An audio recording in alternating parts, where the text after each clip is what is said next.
Okay, good morning, everyone. This is State Building Code Council full council meeting for Friday, August 15th, 2025. Could we please take roll? Todd Bayreuther. Here. Jay Arnold indicated he would not be able to attend today. Shell Anderson, I believe, was also not able to attend today. Scott Bastiani. He just moved over to the meeting room, so as a panelist. Okay. Scott.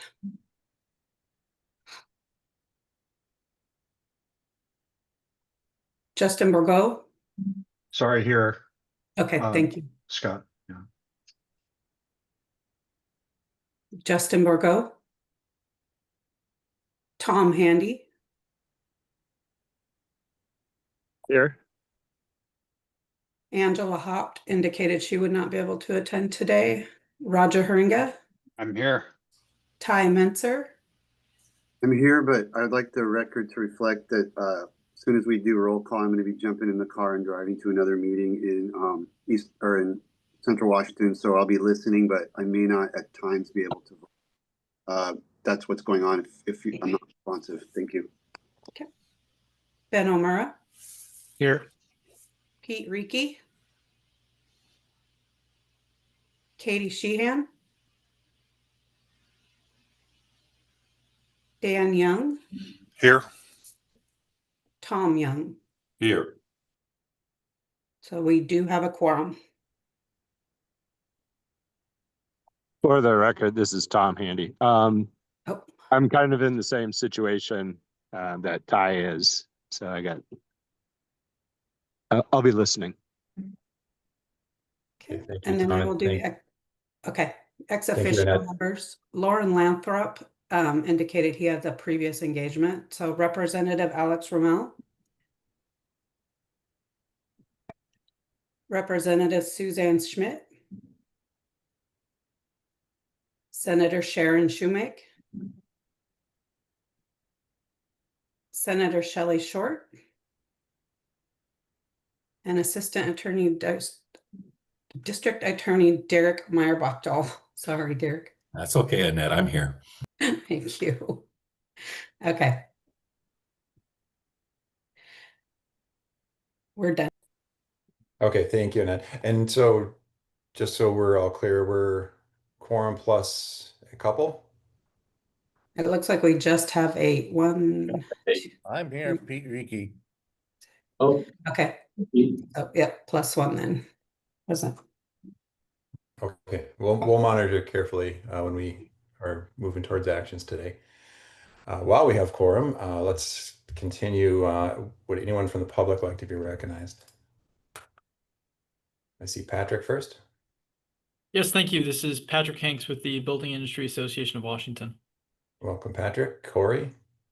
Yeah, Corey Shaw with the Washington Aggregate and Concrete Association. I'm just here for an update on the schedule for the CR 102s. Thank you, Corey. Dave? Coca? Dave Kilcock with the Washington State Association of Fire Marshals. Okay, welcome.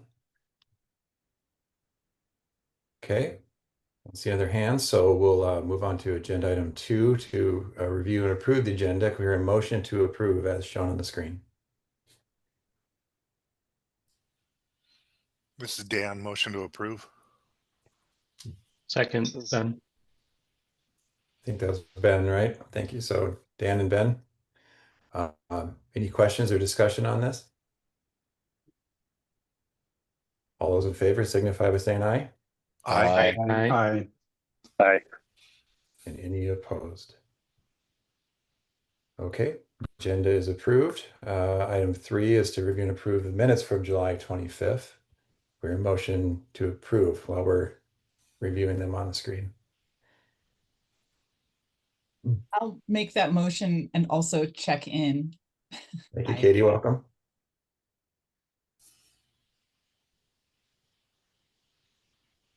I have gone through them, and so I would second the motion to approve the minutes.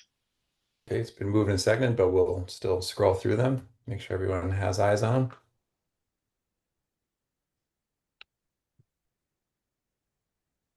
Any proposed edits as we're going through it?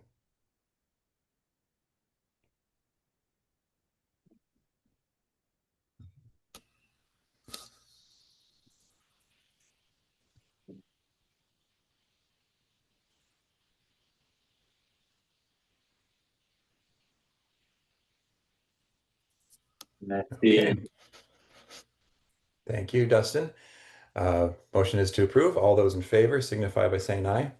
Aye. Aye. Any opposed? July 25th minutes are approved. Okay, so now we're sitting +2 or 3 on the, so let's keep moving. We'll start with anyone from the public like to address the council on something not on the agenda.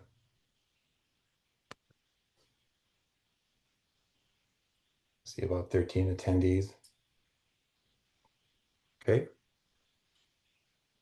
Try not to move too quickly, but I don't see any hands, so we'll move straight into item 5, which is the budget. All right, so this is a budget prepared by the Department of Enterprise Services, which is where the staff for State Building Code Council is housed within that department. And online today is a financial representative from DES. I have Mike Diaz, who has been a large hand in helping prepare this one. And so I was gonna have him present this and then field questions from the council. And Mike, I think I saw you on. Are you available? Yep, I'm here. Yep. Awesome. Let me pull this over here and I can scroll around if you need. All right, thanks, Dustin. Morning, everyone. Mike Diaz. I'm the Budget Operations Manager for the Department of Enterprise Services. One of my programs that I help assist, as Dustin mentioned, was the State Building Code Council. So here we're presenting kind of a snapshot. We've got our fiscal year 25 actuals. The fiscal year hasn't completely finished. There's some adjusting entries still happening until the first part of September. But these are the latest numbers that we have at this point in time. We also have a fiscal year 25 planned numbers, so you can see those variances.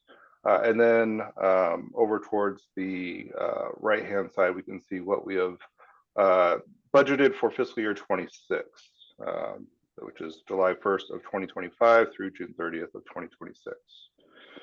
So you can see here in the revenue, with the actuals for fiscal year 25, just over $1 million. We had budgeted about that, so we're a little bit higher. Again, those revenues come in from cities and counties as they're selling permits, as well as architect license fees that are sold through Department of Licensing. Michael, would you entertain interruption? Sorry. Absolutely, go for it. Okay, we have a council member with a question. Roger. Yeah, Mike or Michael, can you remind everybody, when does the fiscal year end? And you said that there are some final entries, but is this then the total year for year 25 through June or something? Yeah, so for fiscal year 25, the official dates are July 1st of 2024 through June 30th of 2025. We do have several months to make sure that we're accounting for all of our expenses. So this viewpoint right here, if I remember right, was as of what we call phase 1 close. There's a 1B that happens in a couple weeks, and then a phase 2 happens in first week of September. So there are a couple more adjusting entries that shouldn't be too impactful to the Building Code Council. But so there are a couple minor things still happening. That answers my question. I mean, it's close, but we are looking at a full year comparison. So, all right, thank you. Yep. So you can see for fiscal year 26, we've allotted the same amount of revenue. Again, this revenue is kind of a unknown because we just don't know what the building industry is gonna, how many permits are gonna be sold and how much money will be remitted to the treasurer from the cities and counties and placed in the state building code account. Okay. Looking down at expenses, we can see expenses for fiscal year 25 came in at 838,000. Again, there's a couple different categories that we break those expenses into: salaries, benefits, professional services contracts. Goods and services is a wide range of things, from, you know, if we needed to purchase code books, if we needed to rent a meeting room for in-person meetings. But it also has some of those kind of external allocation costs. So things such as attorney general bills. It's going to have charges from the Office of Financial Management for some of the things that we have to pay across the state. So like the new Workday, One Washington financial system. Sorry. So that's just a really big bucket of goods and services. We have some travel, some non-capitalized equipment, and then internal allocation. So things that is charged to the Building Code Council for DES services, such as HR, finance, our IT division, so things like that. So again, 838,000 of expenses for fiscal year 25. We had budgeted almost 1.3. So we did see that we do have underspends there. You can see that in the variances. You know, the big ones there for staffing. We had some vacant position on Dustin's team for quite a while. And then we did have an appropriation for the residential housing that we did move some expenses over to that appropriation for this year. So again, with the fiscal year 26 plan, pretty similar to what we had allotted for in fiscal year 25. You can see those kind of differences there. And then you can see the net income. So for fiscal year 25, we had a net income of almost 238,000. We allotted for a loss of 294,000. Again, just things didn't happen as we budgeted for them. And then for fiscal year 26, we are also allotting for a loss. Again, that all just kind of depends on how much of that budget we're actually using. So you can see the staffing, our actuals, again, with some vacancies. Our actuals are just under 6 FTEs. We had budgeted for 6, and we are planning for fiscal year 26 for 6. And then we get to the balance sheet. So again, cash, current assets, current liabilities, and total net position, unrestricted net position is the same numbers for Building Code Council. That really is the net income or loss over time since the inception. So if we scroll down a little bit, you can see some of those building code fee trends. So it's a little hard to tell. I apologize for that. There's a lot of numbers here. But for fiscal year 25, you know, it's pretty much in line with what we had been seeing. That big spike in May is kind of an outlier for fiscal year 21. But again, it's pretty. That probably outlines the permit intake when the code rolled over.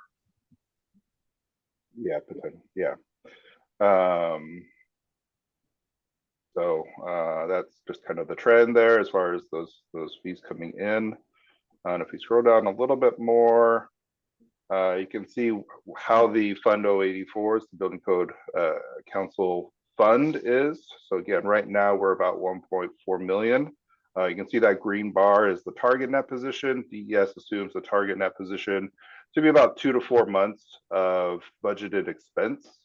So you can see we are above where we are. So even with a planned loss, we'll still be above our target range for a couple of years. So no concerns from DES's side. And then this at the bottom is just kind of a leftover. It's just a reminder of we did have some extra expenditure authority for fiscal year 25 that did not carry over to fiscal year 26. So we had the residential housing that, again, we were able to move some salary and benefits to. We had the legal services and fees appropriation, primarily for lawsuits against the council. And that did not carry over. And then we had the one-time funding for the embodied carbon study. So again, all of these three are done for fiscal year 25, and they did not carry over to fiscal year 26. So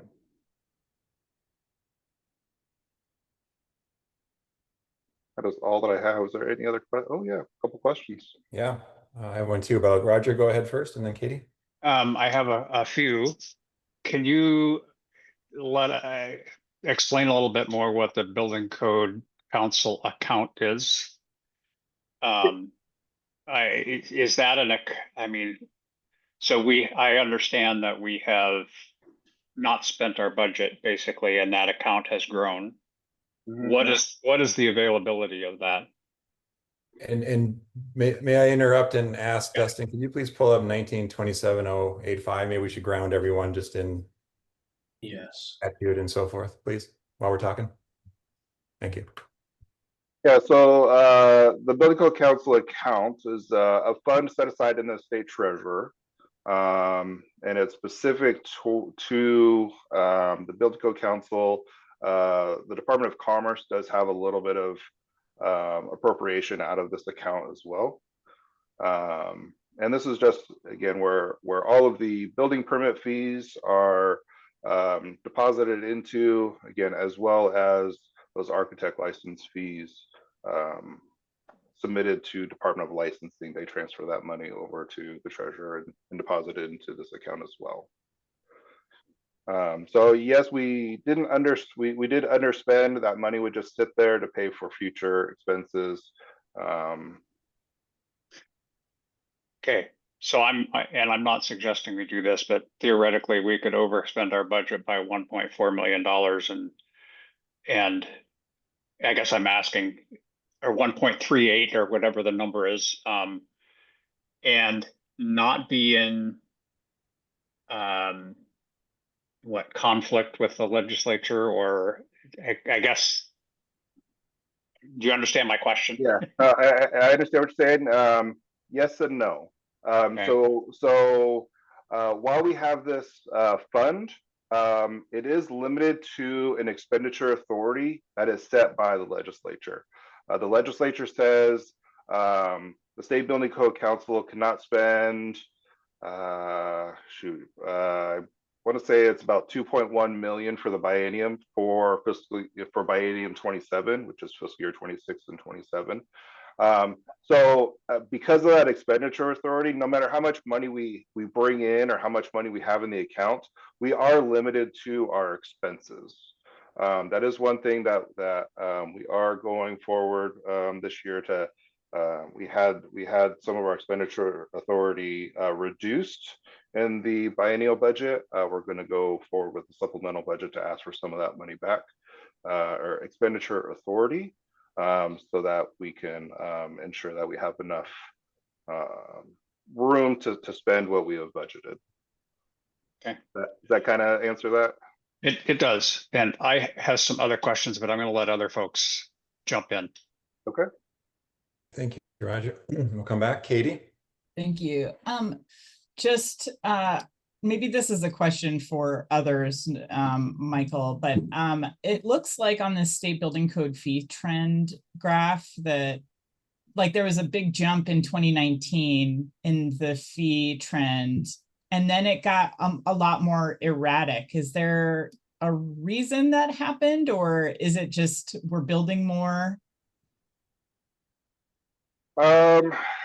It is hard because this is subject to cities and counties depositing the money, right? And so it's hard to say, you know, during COVID, you know, did things slow down? Did things pick up? I don't necessarily have that information. But we do see, so we kind of see the graphs, you know, so we see those kind of bottom lines. That is with the old fee amount, and then we see this kind of upper tier with the new fee account.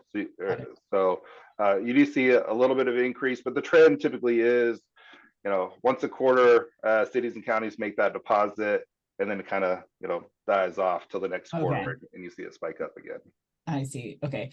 And then my other question was just related to, I guess, we kind of have had chronic low staffing and inability to, it sounds like, kind of compete with other expert or other I guess agencies or whatever that can pay more basically for code officials.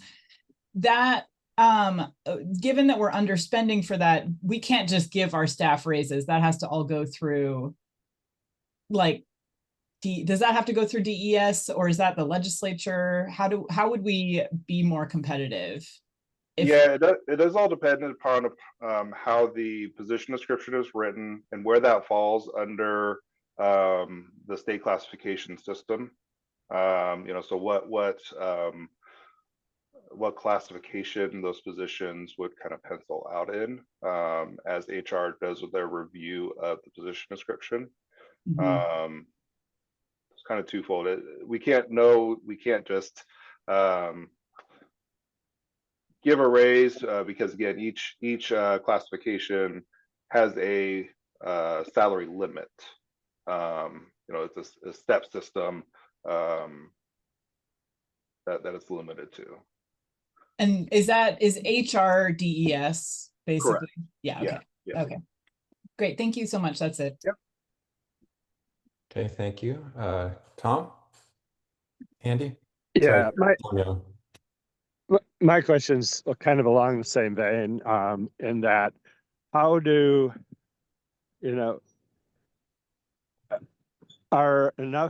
one of them's a question, are enough positions available to do all the work? This is more a question for Dustin.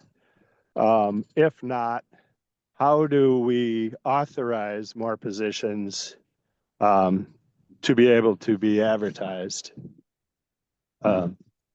Because, like was just mentioned, the amount of work that the Building Code Council is getting is increasing in complexity, dramatically. And it takes a lot more time and a lot more effort for, everybody involved, the volunteers and the paid staff. So how do we reconcile that?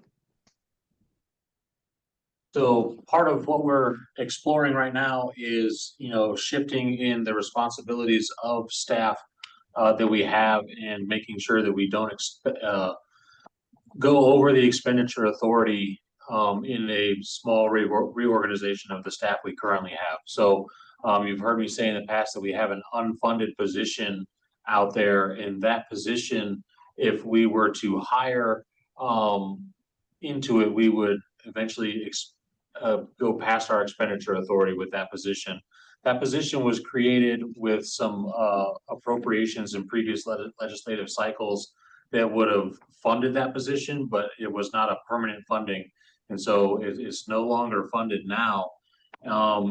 Exploring what we can do to help the staffing problem. I appreciate, trying to make positions more attractive by, bringing more money to the position, but we're kind of hand-tied pretty securely with the state classifications and what can be paid to those positions. And so the desire, that I would like to see is to bring more staff on board. But we also need to make sure that we're, not necessarily increasing permit fees unnecessarily, or, asking for money outright from the legislature, just to try to, right now we're in a budget crisis for the whole state, not just the SBCC. So we're trying to explore options to bring more manpower to bear on the tasks that we have while fitting within a framework that's very limiting.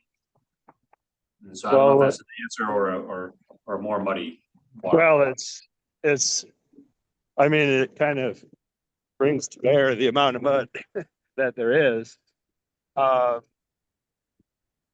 There's going to be a point, if we can't get enough staffing, that there's not, we're not going to be able to make these deadlines.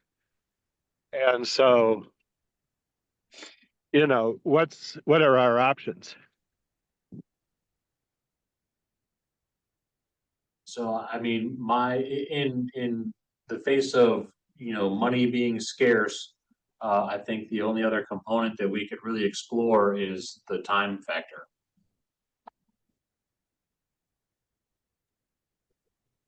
Okay, is DES concur with that? That there's no other options other than to extend the deadlines? Yeah, I mean, the only other kind of feasible option, I think, is to increase the permit fees, right? And because I don't see us necessarily getting an appropriation from the legislature to pay for these things. So at least on an ongoing basis, it is possible. But for the most part, I think it's going to be code fees and again, if we're allotting for negatives and we actually see that go forth, if I remember right, I think we can go out 4 fiscal years before we start getting into that target net position. Okay, and sorry to be so chatty here, but did I hear correctly that not all of the code fees actually go to this, and that even if there are excess, that they're not allowed to be used? You're correct. I mean, we do have to have the expenditure authority increased in order to actually spend additional to have additional expenditure. So if we did need to bring on another person, we would have to ask for additional expenditure authority in order to use the money that we currently have in our account. Who do we ask, and what's that process? It's a decision package that DES would have to put forward to be included in the governor's budget, and it would go through Ledge. So Ledge have to time approve the expenditure consistent. authority. So it goes through a whole session to Correct. To become available. Correct. So we better get started. Is that the? Yeah, I mean, there's a plan. There's a plan for us to restore some expenditure authority that was removed July 1st, about 400,000. But if we needed more, then we would have to go in with another decision package. Okay, thank you. Mm-hmm. Okay, thank you, Tom. Okay, now Tom Young.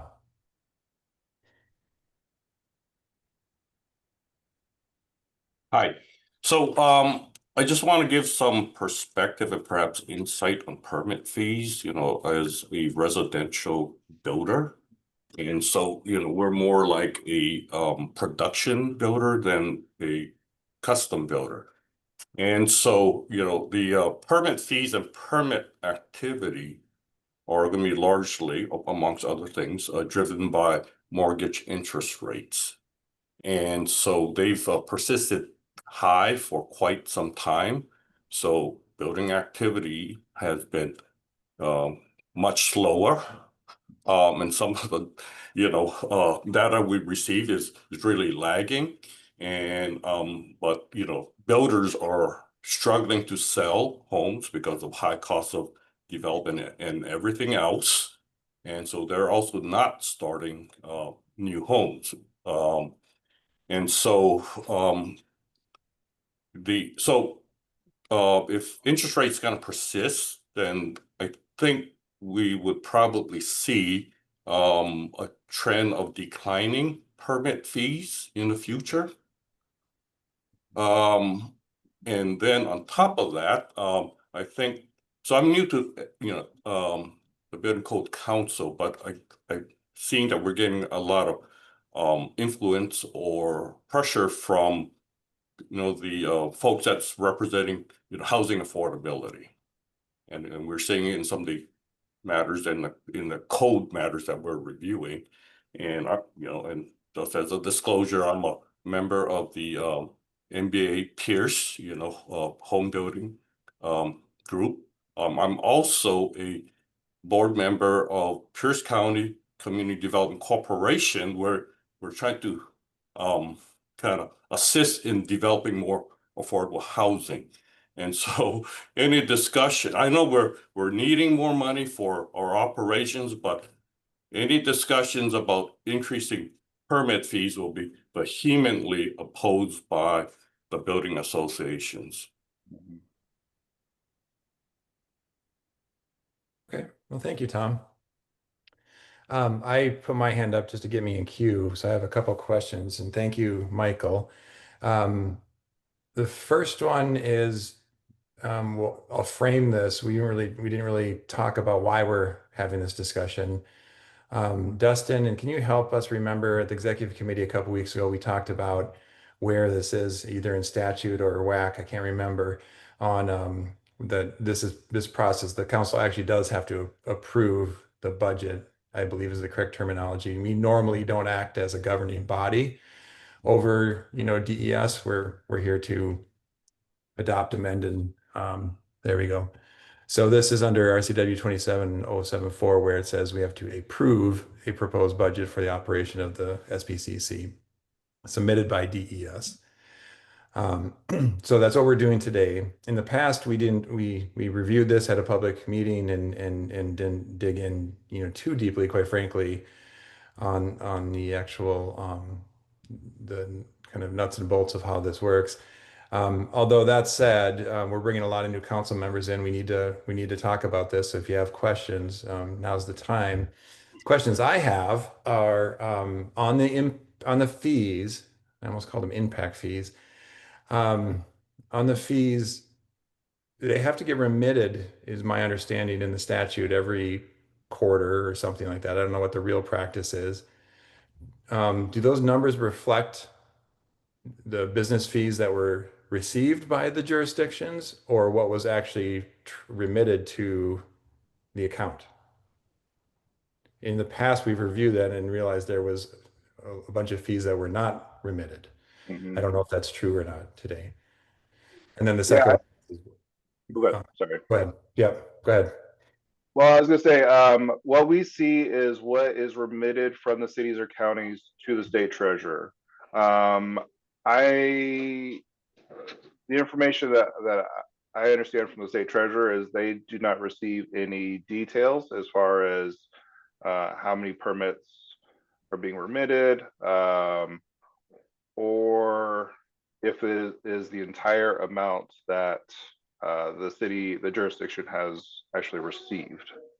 So I think that's one of the things that's been talked about for several years that I've been with DES, is there a way to audit the cities and counties? And I think, Justin, correct me if I'm wrong, but I think we've heard from cities and counties that not all cities and counties are sophisticated enough to track how many permits they're actually selling. I would say that there is a mechanism for us to sort of track this, not necessarily a direct audit of everything that's going on, but there are supposed to be permit reports submitted to SBCC by the local jurisdictions that would give us at least a clue what type of fees we should be receiving from those jurisdictions. And, as far as the reports that we receive, a couple sprinkle in across the year, but we're definitely not getting a full accounting on the permit reports from the jurisdictions. And it's another thing is I've heard that it has been claimed as an unfunded mandate for the jurisdictions to provide those reports, but I think that they should be having those metrics already available for doing their own business. And it's just another reporting to the SBCC.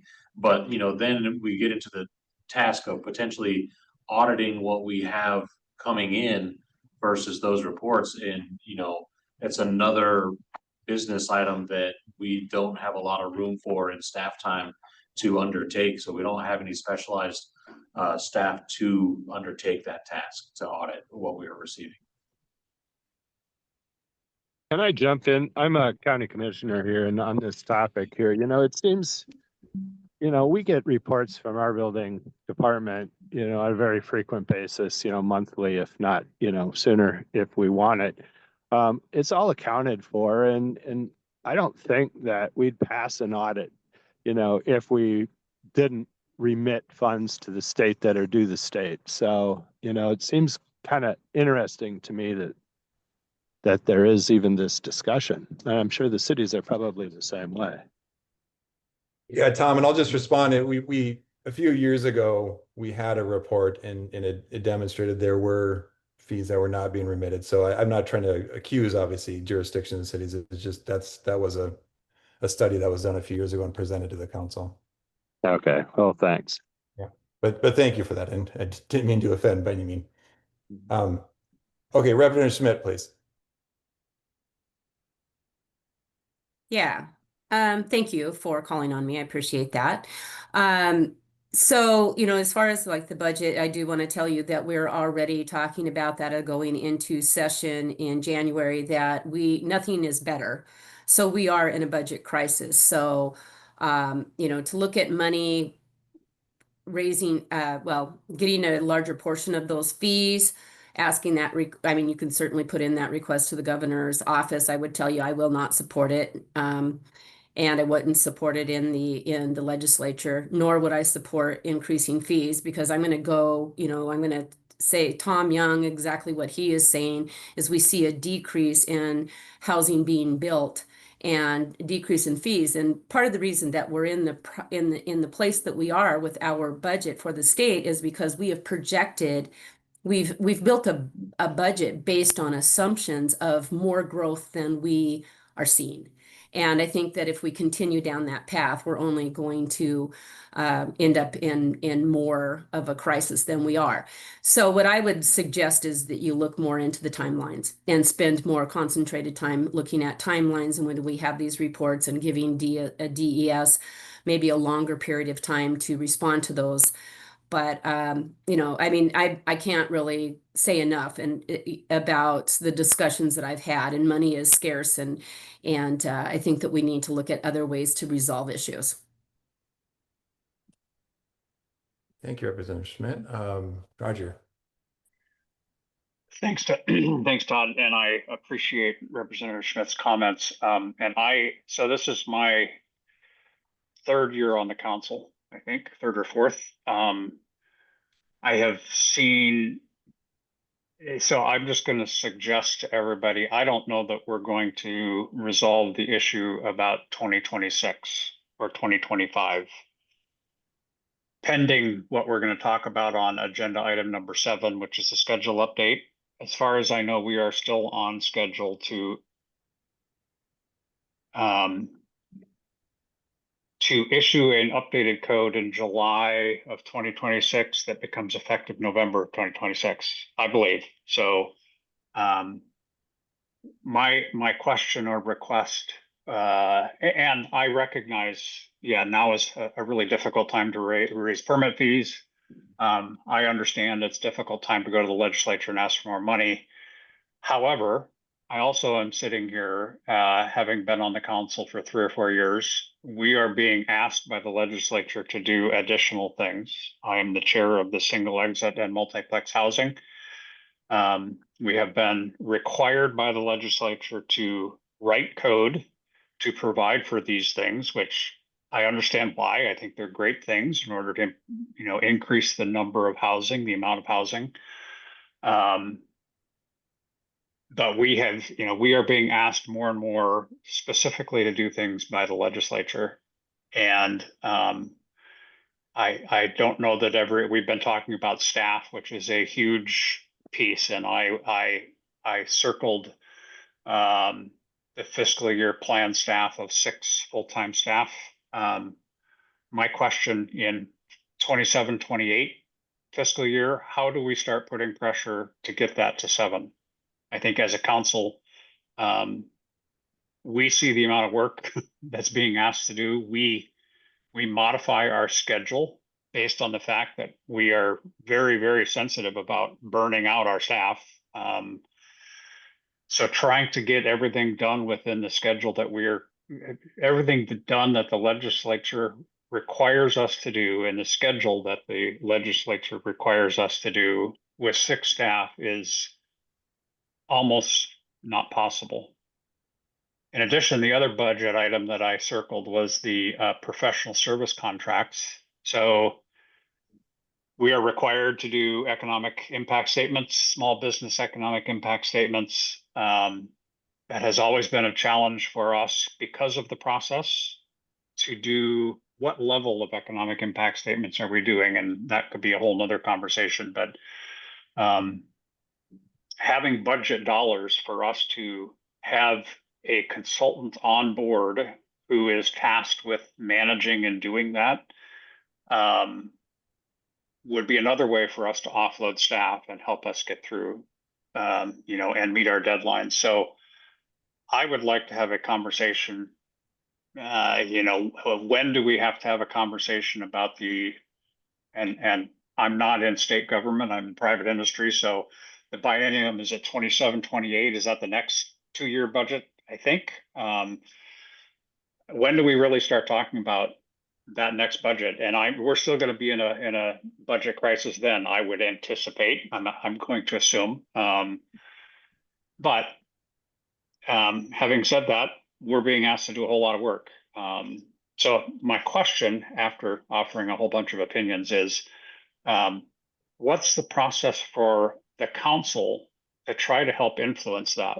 And is that through our legislative members to have a meeting and convince them that this is what we need to pursue? And we know it's going to be difficult, but, so I guess I'm curious about the process for us to approach DES and or the legislature and or the governor about how in the next biennium do we start pushing those up, increasing either staff or professional service contracts. And I don't know, I guess that question might be addressed to Representative Schmidt. She might be the best person to answer that. I don't know. Okay. Thank you, Roger. I'll go in order here. And Tom, Handy, please. And one of the questions that came up, during our previous discussions about all this, and I'm not trying to say we're going to do this, but what if the council did not pass this budget? How would that work? Yeah, I don't think anyone would go to budget jail. It's if nothing was approved, again, I think it would just become an audit. If the state auditor were to look at this and not see that the council approved it, theoretically it could be an audit finding.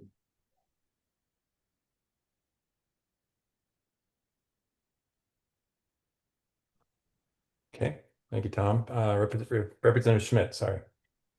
Thank you.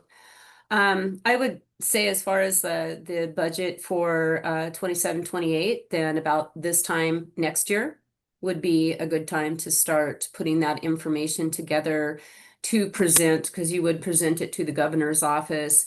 Of course, he has a proposed budget, and then the legislature, also has its budget. So what I would suggest is you wait until this time next year and have data available. If you could possibly get some data from the cities and the counties, or at least the ones that are, that are able to report, I'd have that available. And then, yeah, I would say you need to talk to legislators on the local government. I know that's, a lot of the building code policies, legislation goes through the local government committee, but I'd also say that you would need to talk to the appropriations committee as well. And, start talking with members of the appropriations committee. But again, I would say it would be, this time next year. Thank you, Representative Schmidt. And, I think we don't normally act as a governing board. We are discussing budget of what we need to do our work between the staff and the council. I think we are talking a lot about the revenue process and things that are in statute, and might be a higher level discussion that needs to happen between the legislature and DES, so forth, on whether or not tying it to building permits is even the correct process. But that's a legislative question, not probably a council question. Yeah. Okay, well, and thank you. I just want to close out there. Thank you for putting that up there, Dustin. Again, I wasn't trying to accuse cities and jurisdiction, cities and counties, but I had that question and Stoyan presented that report. And if anyone's interested, we could probably revisit that. But at this point, we'll assume the revenue is coming in. And the question before us, I think, is do we have actual proposed budget that we have to look at today? There is a timeline I recall on why we're doing this today before a certain date that this has to be submitted. Yeah, so right now, again, it's high level, so it's on this workbook here again. It's that fiscal year 26 plan column. So that's what has to be submitted. We do have to, today is the deadline to submit to OFM. So we have, it has been submitted. Again, we're just looking for your guys' approval. If there was any issues, we have the ability to make a change if needed. Okay, thank you, Michael. We on our agenda, we do have this open for public comment. I see Ken has his hand up, so Ken Burlett, please. Thank you. I was just hoping that you guys were going to public comment or not. Because my first question is the state budget, that Bill 5167. And just looking at the Building Code Council account, the state appropriation of $2,266,000. Is that supposed to be covering 26 and 27? So it's really split in half. That's correct. First question. Okay. Yep, then, both years. Okay. So does that number, the 1,133,000, match your proposed budget? And then two, throughout the budget, it also has different departments that have appropriations for working with the Building Code Council and money set aside. Does any of that revenue go towards the Building Code Council?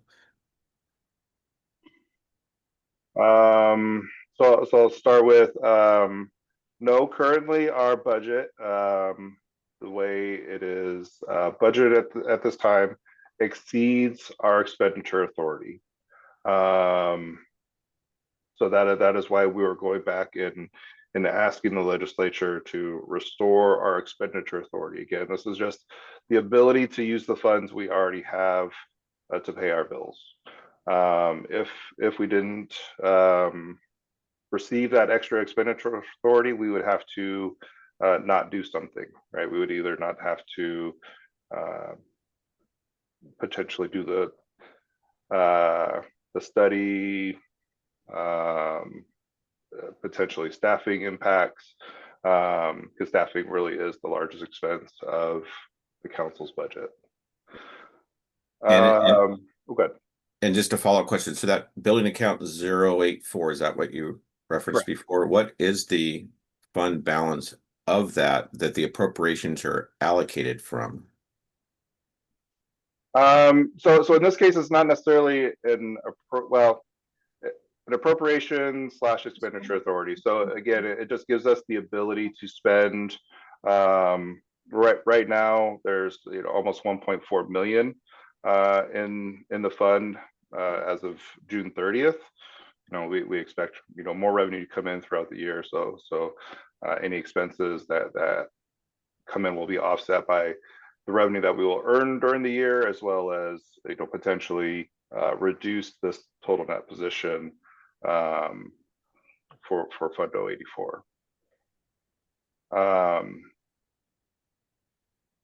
Like I said, and maybe I'm looking at this wrong, but I'm looking on the Office of Financial Management's website and pulling up the agency and that account, and I just don't understand the numbers where it talks about support the development of state building codes. It's a BO19 account, and it shows Building Code Council account 084 with a biennium total for fiscal years 24 and 25 at 5,168,000. What does that mean? I'm not familiar with that, so I'd have Well, to look. then, is it possible I can just share my screen and show the document that I'm looking at? Yeah, 1 second, Ken. Thank you.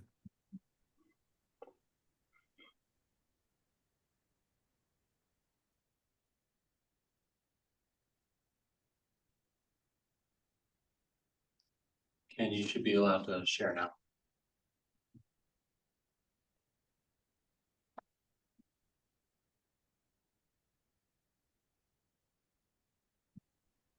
All right, am I sharing the correct screen?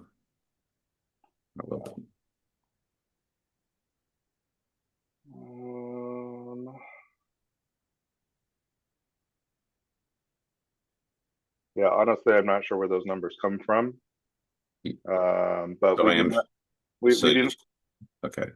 yeah, but we do not see other, I mean, again, the only other agency that has an appropriation out of the Building Code Council account is Commerce. They have, I believe, a $17,000 appropriation. So I don't know. I'm just confused. These are the numbers that I'm seeing. What's in the building code account? I'm looking at FTE numbers up here, and just looking outside in, it just appears to me that the building code council has the money. It looks like positions have been, set up more than the 6 that they have, and nobody's telling or is able to answer the question of what's going on. I mean, is it just because the money's there, but the state just says no, you only get to spend $2 million of it, and you only get to hire 6 people and not 8 people or 16 people. I'm just kind of confused. I'm sorry.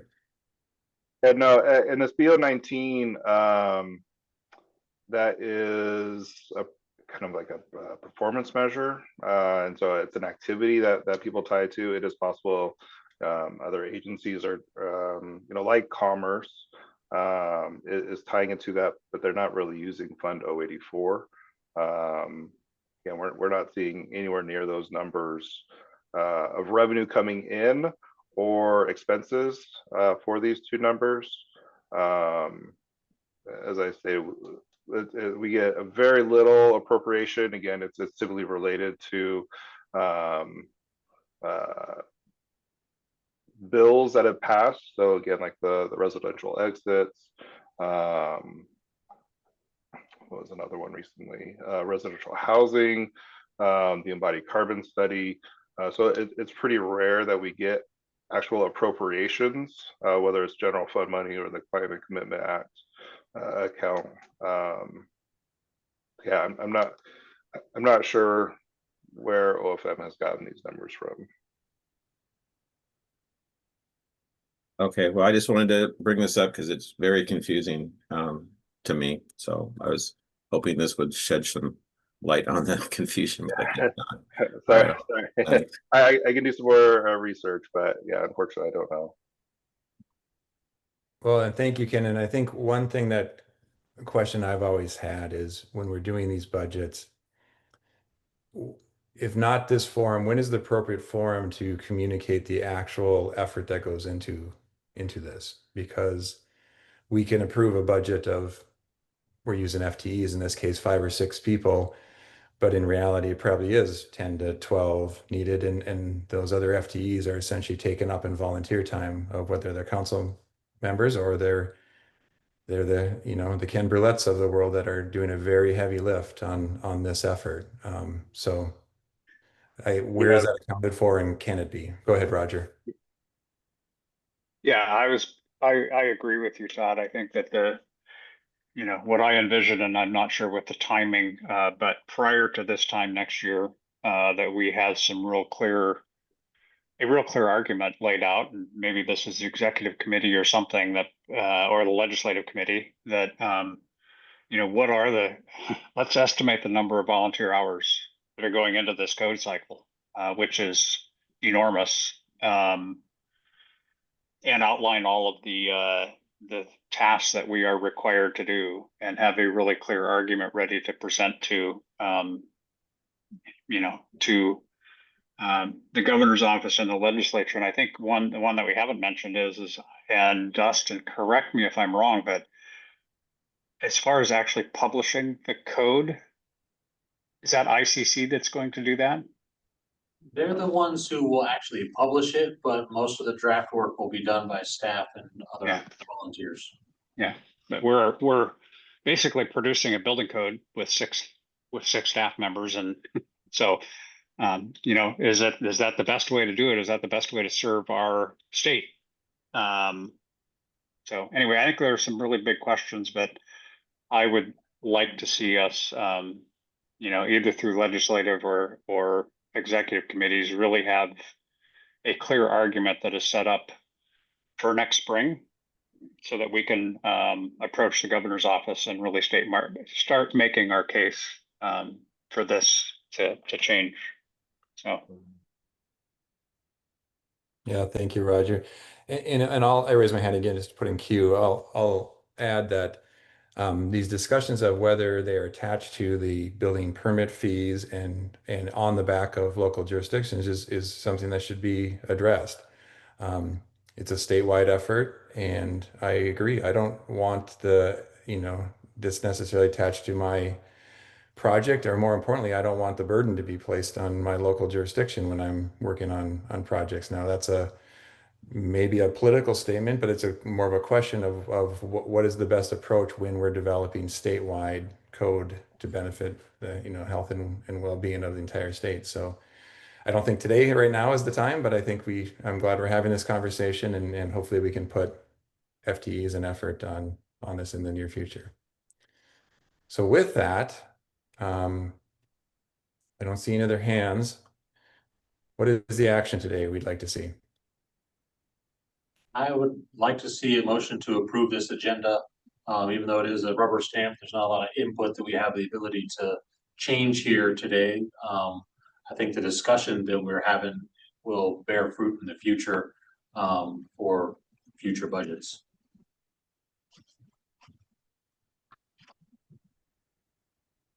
Okay. So from a council member, is there a motion to approve this budget? I make that motion to approve the budget. I second. This is Dan. Yeah, I heard Katie, then Dan. Thank you. Is there any other deliberation? Okay, with that, let's try for a voice vote. All those in favor signify by saying aye. Aye. Aye. Any opposed? Nay. Roger? Yes. Okay. Any other council members like to record a nay vote? Yeah, this is Tom Handy. I would too. Should I just go to roll call so we document this? Yeah, let's go Let's ahead. just do that quickly.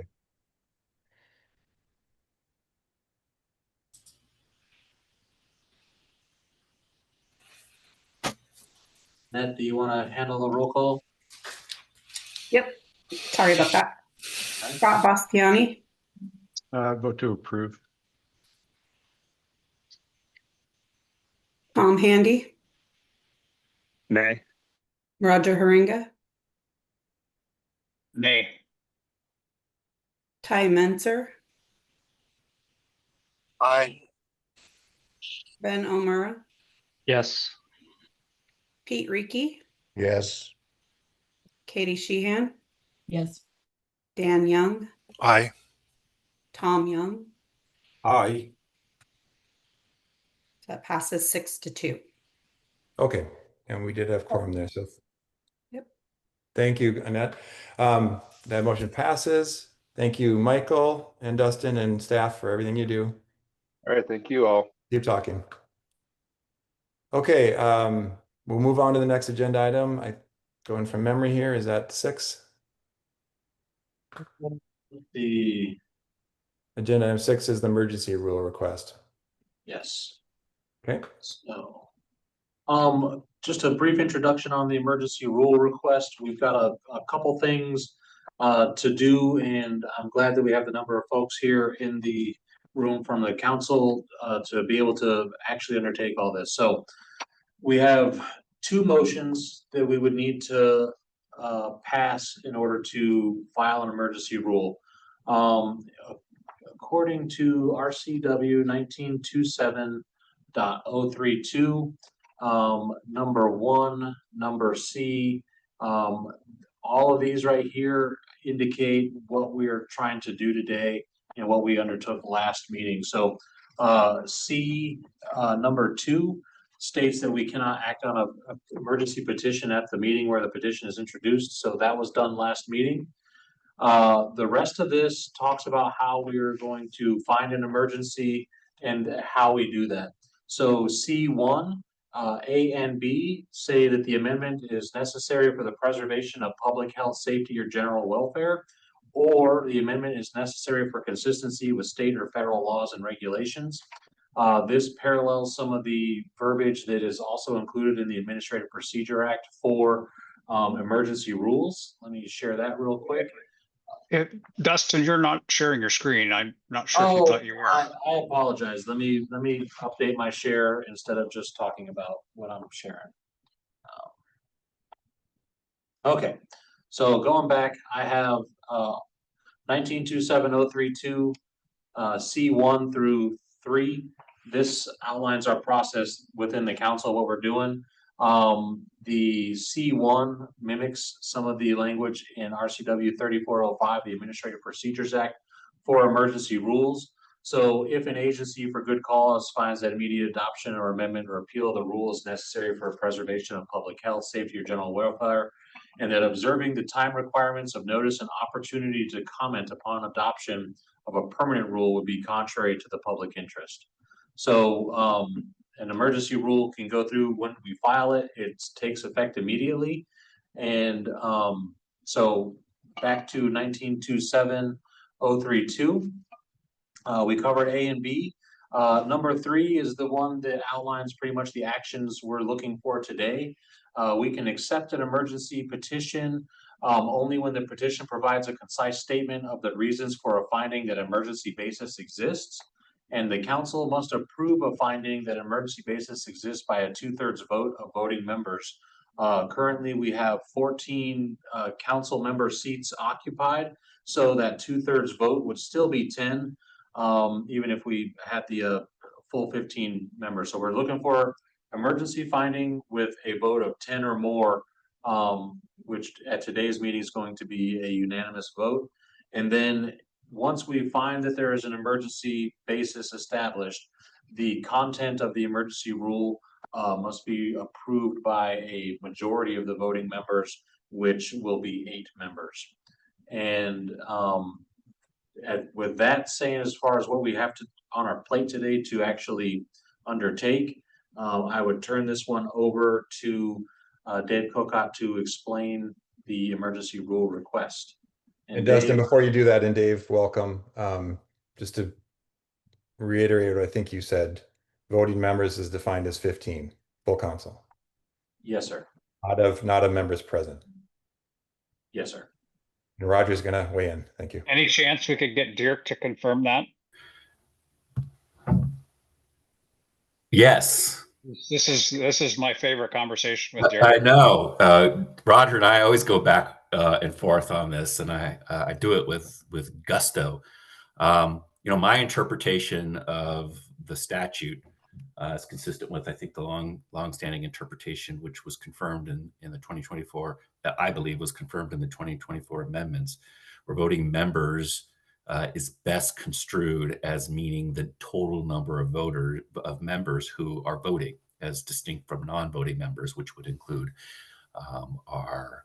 the legislative members and otherwise. All of that's delineated specifically in the statute itself. A contrary interpretation would mean that a majority or 2/3 would be of just members present.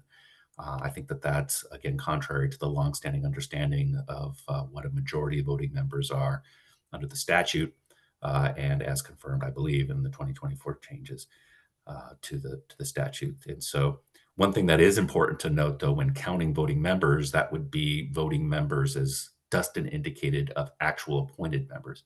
So not 15 if we don't have 15 voting members appointed to the council rather hear 14 members, and that's how we would do the math. I will let others do the math because I became a lawyer because I can't do math, but I can read words. And in my opinion, non-voting members here means total non-voting members appointed to the council. And before I call on Tom, Derek, thank you for that. Can you tell us how we round up when we do 2/3 of 14? Round up or round down? I would have to be round down, I think has been, oh, there I am. I'll put myself on. So you can see my face. Trust me when you actually can see me. Again, I would defer to math people on this one, but my understanding is we wouldn't round up. We would round down for purposes of determining the ratio. Okay, so what we're saying is 9 of 14. Is that Okay. Is that right, Dustin? Check my math on that. 2/3 of 14 is 9 and change. And so by my reading and why I chose 10 is that if 2/3 of 14 is 9 plus a portion of a person, you can't have a portion of a person. And so I rounded up to have a full person. Oh, okay. So I'm going to have to leave that to y'all because I actually would have to sketch it out. Why we're saying it out loud every time. Thank you. Yes, exactly. Okay. Now, Tom, handy, please. Okay, so we're defining voting members as those who are on the council altogether, not those. I mean, because if you're not a voting member, if you're not here to vote. And so I just wanted to make that clear that. I think that's right. So that would be the argument. It's an argument that Rogers made in the past as to why his voting members should be construed as the members who show up to vote. One of the important, I think, clues in the statute that I look to kind of understand what is meant by voting statutes is it's not in 032. It's in the definition section. What is that? 010. That. Or 015, sorry. Again, more math, more numbers. If you take a look at the definition of approval, so this is subsection 2, it says approval, approved, or adopted. This is what we just did with the budget, right? You approved the budget. It means, unless otherwise defined or indicated by context, an affirmative vote by a majority of voting members of the council who are present at the time of the vote, right? So if voting members meant anybody who just shows up to vote, we wouldn't need to say present at the time of the vote. And that's an important distinction here, right? Because the statutes don't require a 2/3 or absolute majority of voting members for routine approvals like of the budget we just did. So that's a key distinction, I think, that helps inform what I think is the correct interpretation of the term voting members in the context of the majority and 2/3 requirement. But isn't that why you establish quorum? Is to know that you've got enough voting members? You establish, well, that's right. So under Robert rules, that would be the reason why you would have a quorum. But remember, Tom, what I just said, you can, for routine council action, if you're going to approve something, you don't, as long as you have that quorum, it can be whatever, what's your quorum? It is 8 members, right? Rounding up. You could have a vote of 5-3 for an approval. So for that budget, for example, if you had 8 members present and the vote was 5-3, you approve it, and that's fine so long as you have the quorum. But that's a different question than whether or not you have a majority of voting members to take action on a changes to the code or making a determination with that 2/3 threshold of whether there's an emergency or not. Okay, so that sounded really good in my head when I was saying it, but I want to make sure everybody understands what I'm saying. We'll take your word for it. Dustin, what's the fraction? Take my word. What was the question, Tom? What's the fraction? Well, so for us right now, for 2/3, it's, converts out to 9.24 members. So round to the nearest whole number? That was the method I used, yes. Yeah, that sounds right to me. That would be 2/3 of the members, voting members. So if we round to the nearest whole number, that'd be 9. It's so 9.51 would be up. Ignore my math. defer to Dustin, please, on that. Go ahead, Katie. I was just gonna say in Robert's rules, there's a whole section about this, and you round up if it's any number, and it has the numbers. So if it's it seems even it has for majority and it has for 2/3 vote as well. Yeah, thanks, Katie. Yeah, thanks for the reminder. We've actually been down this road a few times. That actually reminds me. We've had this conversation a few times. So thanks for that. Sorry, it wasn't a test. We're just getting it out there. I feel, yes, I'm having flashbacks, trauma to high school math tests. Hey, Roger, please. Yeah, I'm Dirk, I'm really trying to not rehash everything that we've done. I would say being almost having a math minor, I believe the right way to round for 9.3 would be to round to 9, but I think Katie's right. And Robert's rules, it says you have to round up. So I think the number is 10 today. Okay. But the clarification that you just made, in that somehow the 2/3 is treated differently than a majority.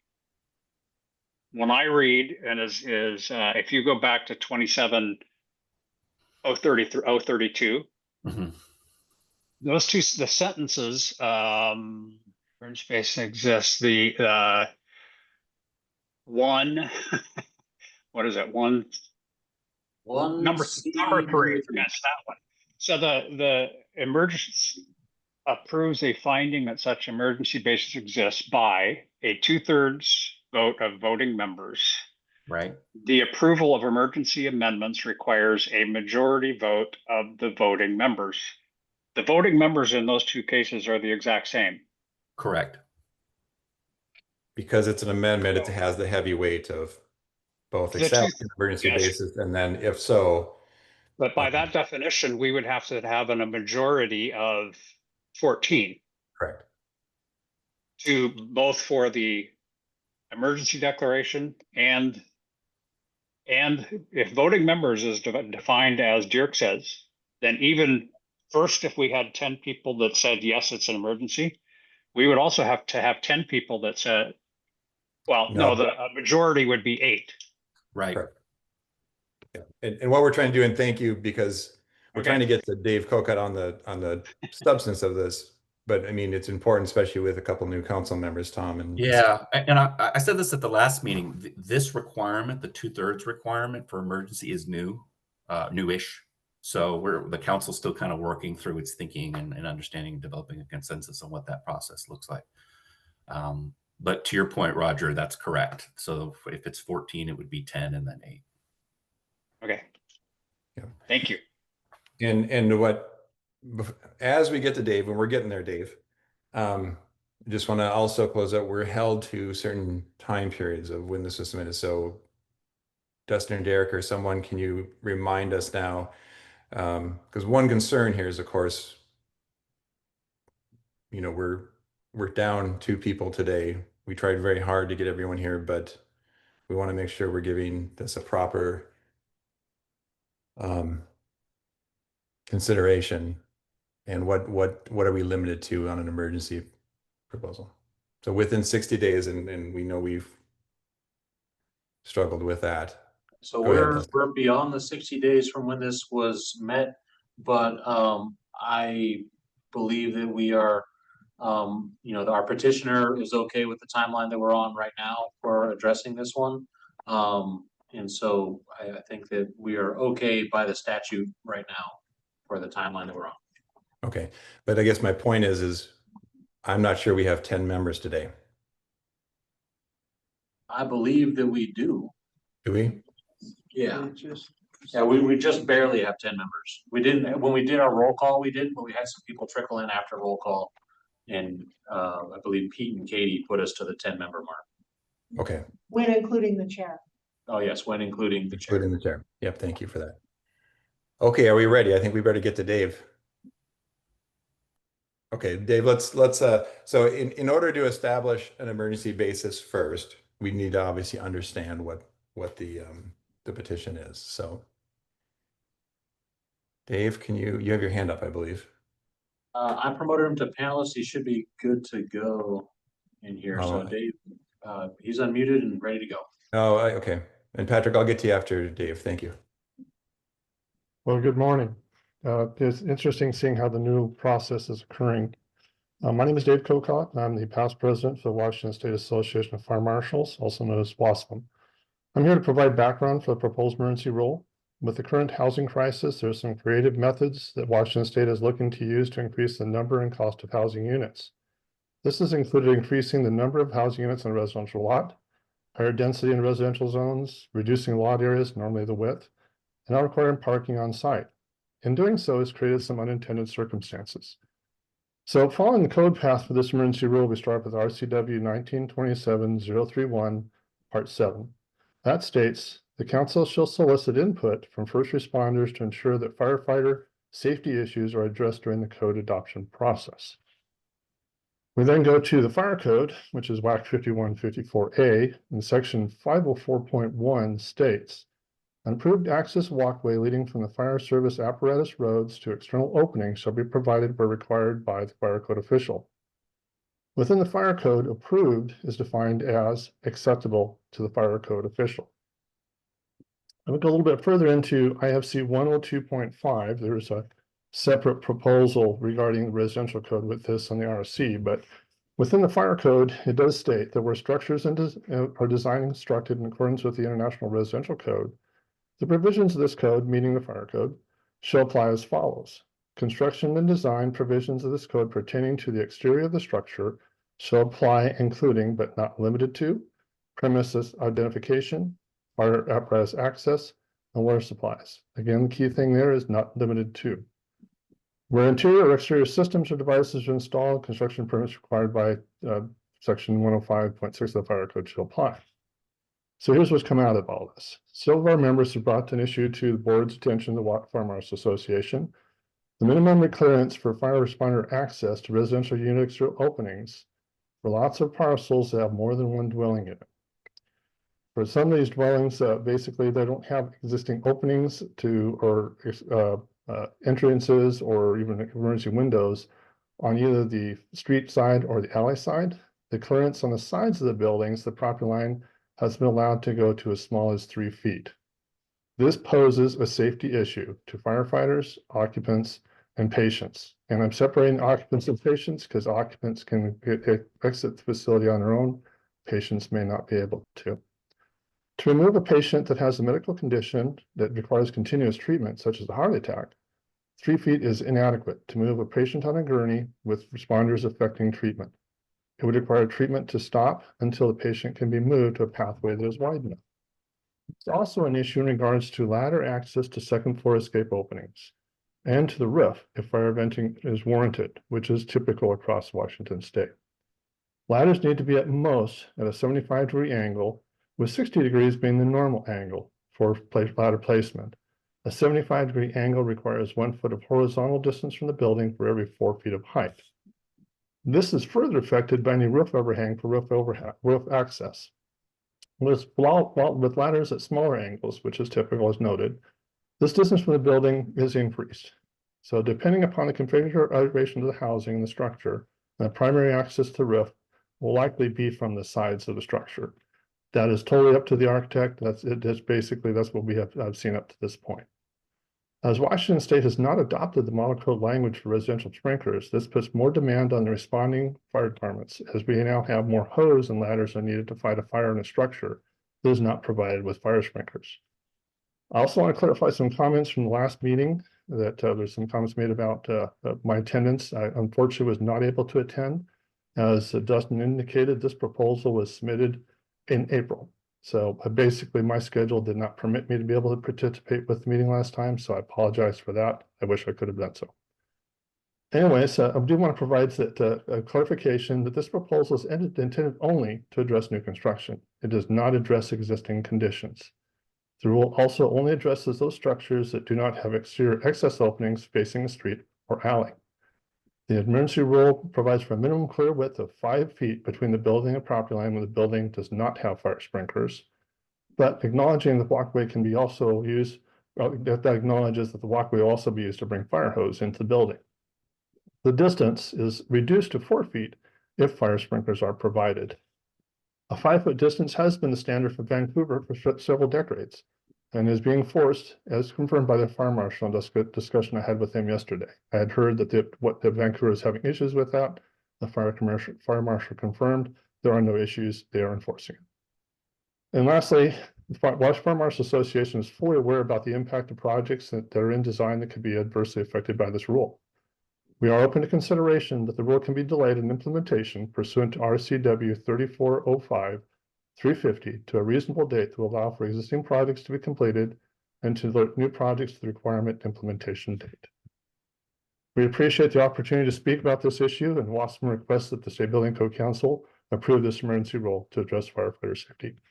I've also provided an additional handout that shows some pictures of the ladder placement. Thank you, Justin.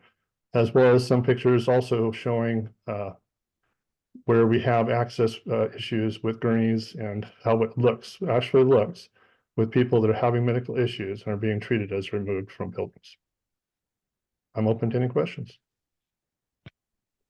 Okay, thank you, Dave. And I want to kind of ground everybody, and I'm going to, before I get to Scott, I see Patrick, you had your hand up and I missed it last time. I think you wanted to talk about process. But while I do this, I want to first establish, we are talking about establishing the emergency basis first. So we have to understand the context of does this constitute an emergency basis? And then if so, then we would get into the merits of the actual code amendment. But I think it's important to understand that context first. So Scott, before I get to you, I'm going to take a public comment from Patrick because you've had your hand up. Awesome. Thank you. Yes, Patrick Hanks with the Building Industry Association of Washington here.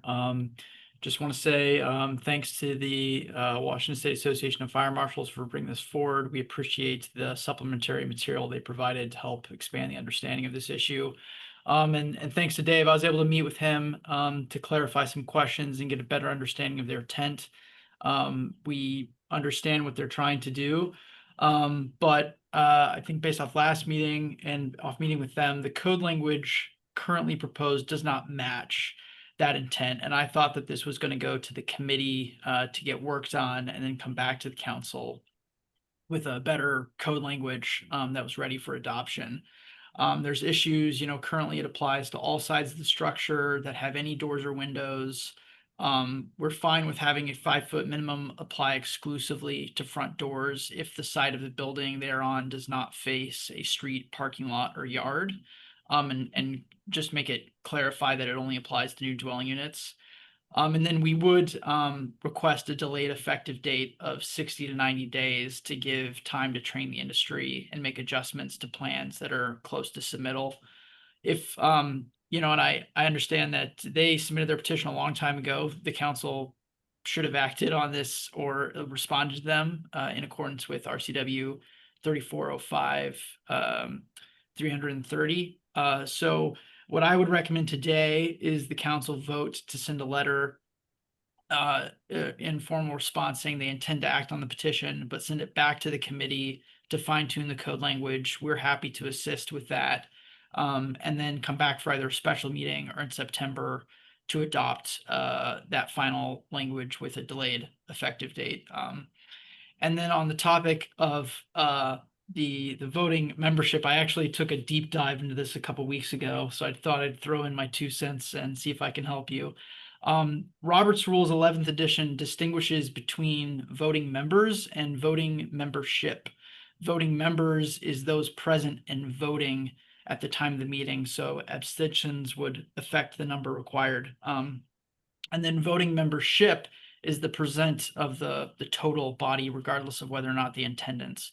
And I think that RCW 1927 matches with how Robert Rules uses those terms. Most instances, it uses voting members, so those that are present and voting. There is one instance for, I think, the interim adoption cycle that it requires 2/3 majority of voting membership. So I believe for an emergency rule, it's 2/3 of voting members present and voting. Happy to answer any questions. Thank you. Okay, thank you, Patrick.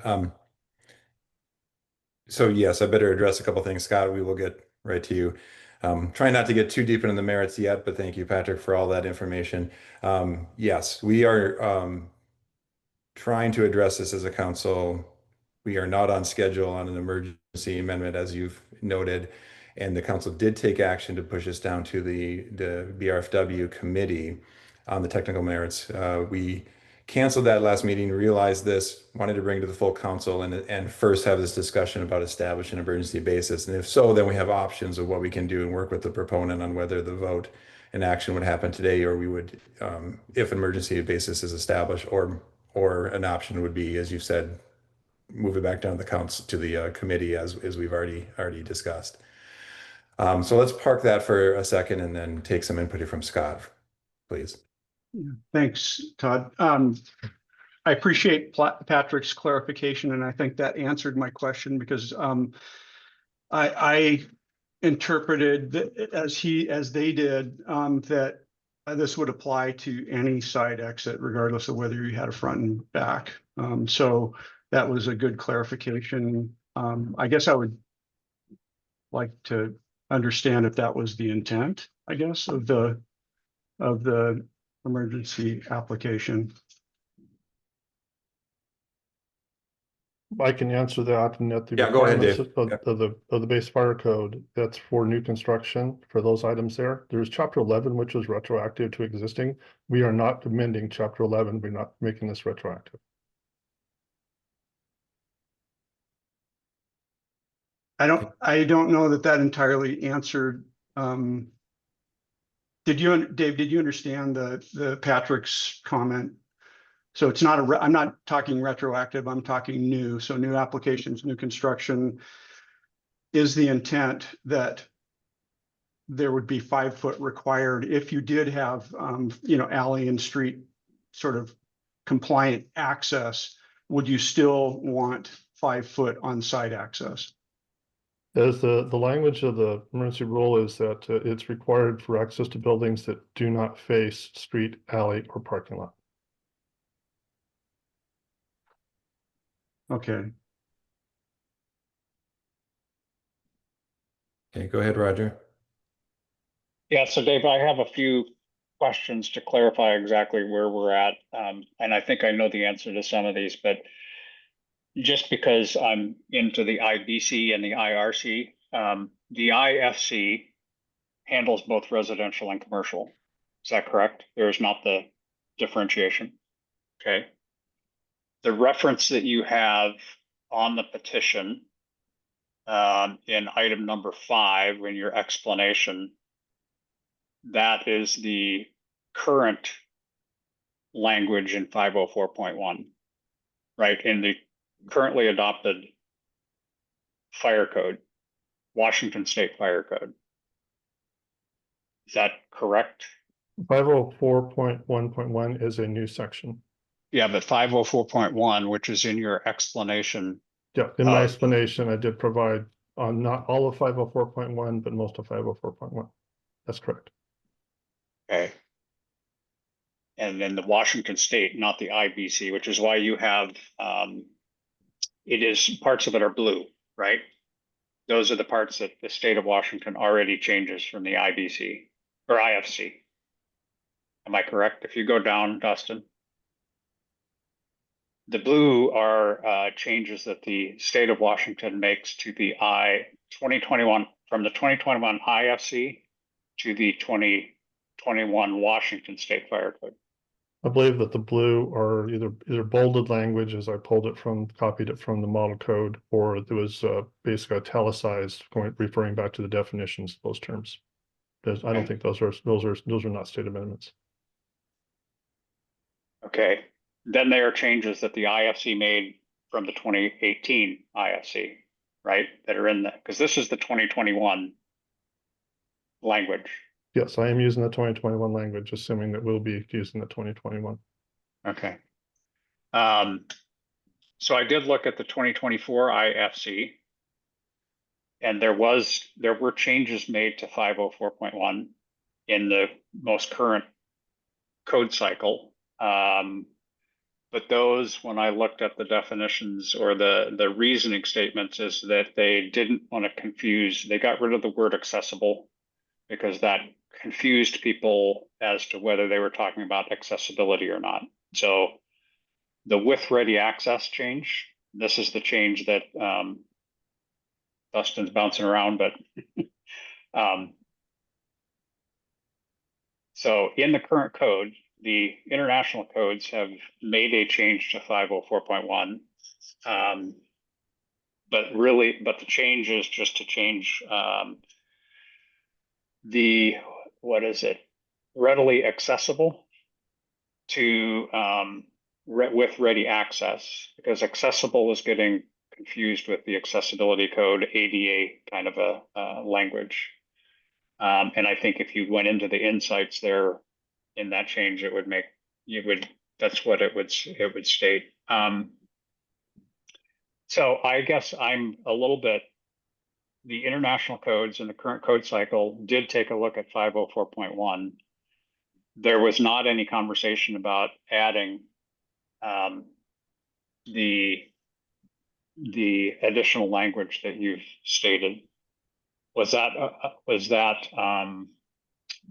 brought up at the IFC code proposal? As indicated in the information I provided, this is very recent that this came up. When we were working with the tag, there wasn't any concerns expressed from that. Our crews were not experiencing the impact of it. It is very recent that we have learned that with the new higher densities that are currently being allowed by the recent legislation, as well, that just even last year's legislation is allowing the Skinner lots and 6 units on a single family lot. That's all new. So we did not have that information when the fire tech was operating. That's why this is an emergency. And it is based off the 2021 because that's a code that it would be adopted into with the emergency rule.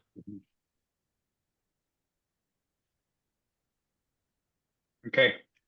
Okay, so another way to state that is the question at hand right now is whether an emergency basis exists because something in the Washington specific has changed. And in this case, I'm hearing development code changes could establish, the argument is could establish this emergency basis. I think that's what the council really has to first discuss here.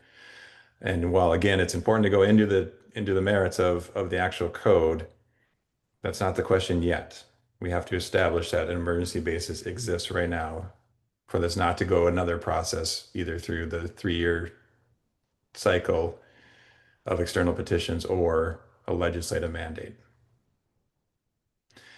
Question I have, and Patrick, I'll get to you and I'll, Katie, 1 second, is why doesn't this exist currently that the fire marshal has this ability? And we can answer that now, or we can allow Katie to ask a question or two.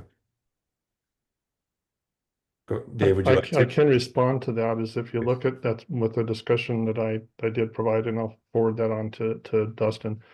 If you read the code itself, the main part of 504.1, if you scroll down below that there, basically it says an approved access shall be provided where required by the fire code official. What we are getting is from building officials is they're saying, well, that doesn't specifically say the walkway to the doors. And I think the language of 2024 is a little bit clearer of this. So that was part of the emergency rule, is basically saying we and in all honesty, I think we believe the language provides for this, but the issue has become kind of political because of the push to have the multifamily housing, having more lots, more density, things that here people are pushing very hard to get these in, as they've kind of they've lost sight of the safety concerns, especially to the responders. And to patients, they're going to be removed from these buildings. They're going to be back 2 or 3 buildings into a single family lot and trying to get them out of it on a gurney to the ambulance or the fire truck to be able to get them to more services. So I think the language, in my opinion, this is my own personal opinion, I think it actually is clear enough that it should do that. But we have agencies and groups within Washington State that are not recognizing that. Okay. Thank you. Let's go to Katie first and then Dan. Thank you. So I just want to understand the timing for the emergency, going step by step. So the 2021 code came out, did this change and then the change came in the 2021 code to make it more narrow? Or did the change come from other jurisdictions? I'm sorry, maybe you covered that. Do you know what I'm asking? Yeah, I think if I can just kind of phrase it slightly differently, is that when looking at the codes, this section didn't change until the 2024 code. So it's been in the code for a while, and typically we've had lots large enough that this has not been an issue. So as they've got smaller and smaller lots, we're down to a 20-foot lot that they're basically saying, well, we can put 3-foot walkways back to the doorways. That's what we're going to allow for, and that's under the planning codes. Although my understanding is that there is a 3-foot distance in the IRC that occurred for the 2021 version that fire code was not aware of. We were not participating enough to understand that occurred. So that creates another issue that we were not consulted for a change to actually affected us, but it was something that occurred into the residential code. So it just as we're in this particular issue is being brought to us by the first responders. It's interesting. It's the people that work under the Fire Chiefs Association are coming to us saying, can you help us fix this code? Because we can't get people safely in and out of the buildings. Plus, if you have a 2-story building and the access to the emergency windows is on the side that's 3 feet, it's really challenging to get people in and out of there. They've basically taken 2 people, one to hold the ladder just because it's such an angle, and then one to be able to try and get people out. It's creating delays in response. And understand that this is relatively new. This hasn't really come into play in a lot of projects yet within the state, but it's very popular.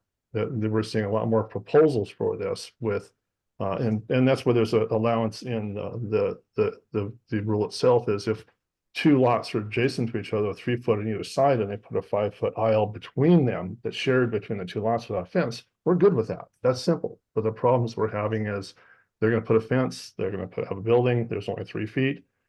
In our jurisdiction, we get snow. Where do you put the snow? You blow it over to the other side, they have to blow it back. It's a real problem. And even with a 3-foot width, somebody opens a door, you block the entire access path. Okay, thank you so much for that. So basically the rule really has always been like this, but preferences being what they are, they want wider walkways, but now because of this sort of trend for density, we're seeing actual buildings get built now with those smaller. Okay, that I understand. Thank you so much. We would never have thought that they were going to be doing a lot of 20-foot lots, modifying a 50-foot lot into multiple width lots, and there's no parking requirements, so that becomes another issue, which I'm not addressing here. Is that where do all these people park? Okay, let's go to Dan Young, please. Yeah, so I just wanted to address the portion of 501 where it just says an approved access walkway from the fire apparatus access roads where required by the fire official. One of the things I like about this ruling that Dave has put forward is coming up with a hard number, not just an arbitrary number. You know, when you just say access, a lot of the developers I talk to, they want to know beforehand, not just, you know, did Dan wake up on the right side of the bed to get it. So if I have quantitative numbers, it makes it a lot easier. They know in the design phase, as opposed to just an approved access. So I just wanted to put that out there for that. It just, with the developers that I've talked to, anytime that they have a number, they like that. You know, not something arbitrary where depends on which side of the bed the fire marshal wakes up on. So that's I just wanted to address that part. Thank you.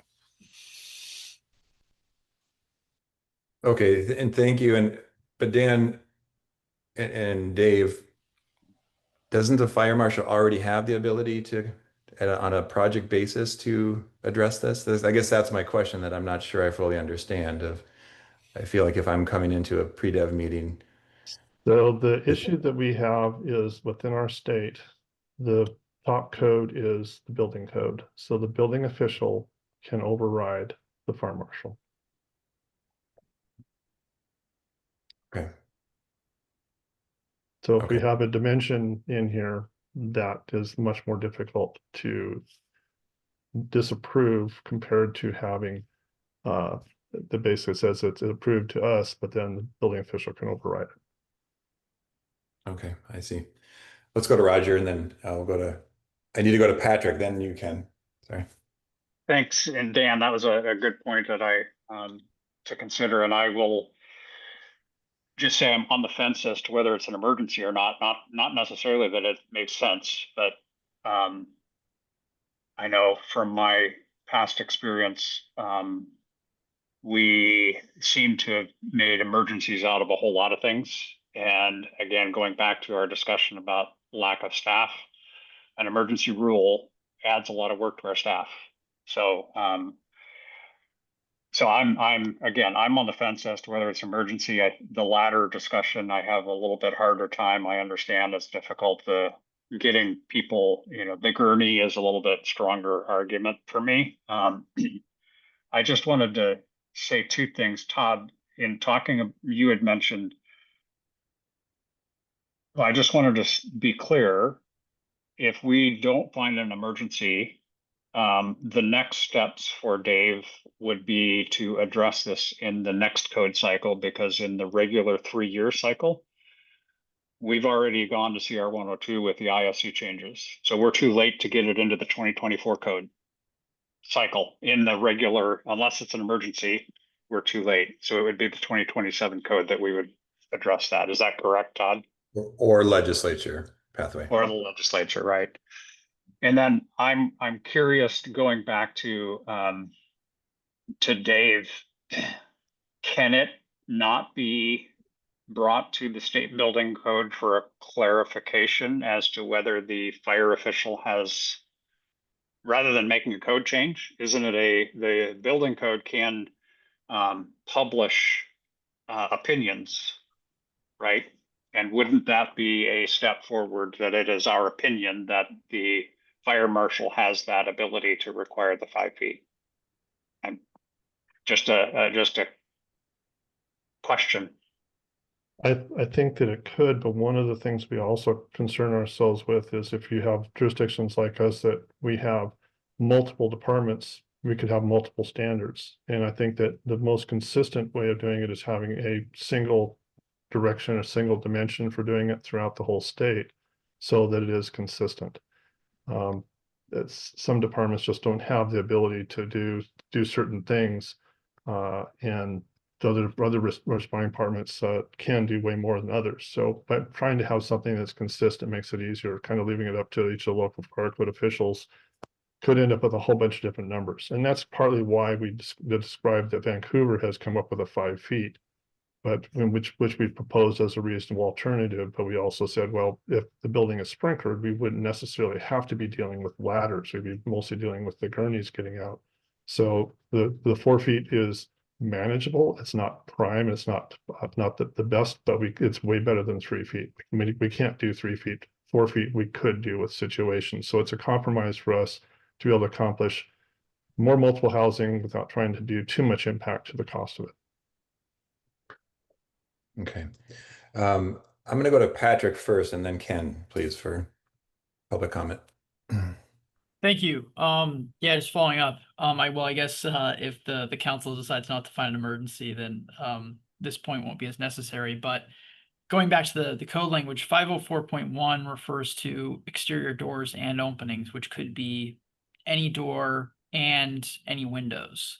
And then the suggested language merely refers to entrances, which combined with 504.1 can once again refer to any door, any window. So it's effectively, it could be enforced as 5 feet around the entire building.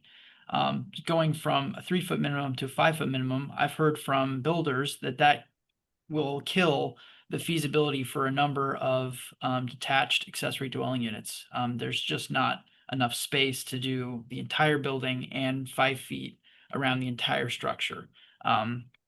We think that if you limit it to the front door side, if it's not facing the street or the yard or the parking lot, that will be more doable and reduce the negative impact to housing affordability. But if you approve the code language as is, it's going to effectively nullify the intent of the legislation that's allowed for the lot splitting and such to address the housing crisis. That's something that the legislature's decided to allow increased density across the state, and we think is really important for addressing housing affordability. So once again, whether if the building wants to find an emergency, happy to work on the code language, but we don't believe that the language is ready as of today to adopt. Thank you. Okay. Thank you, Patrick. Ken Brulette.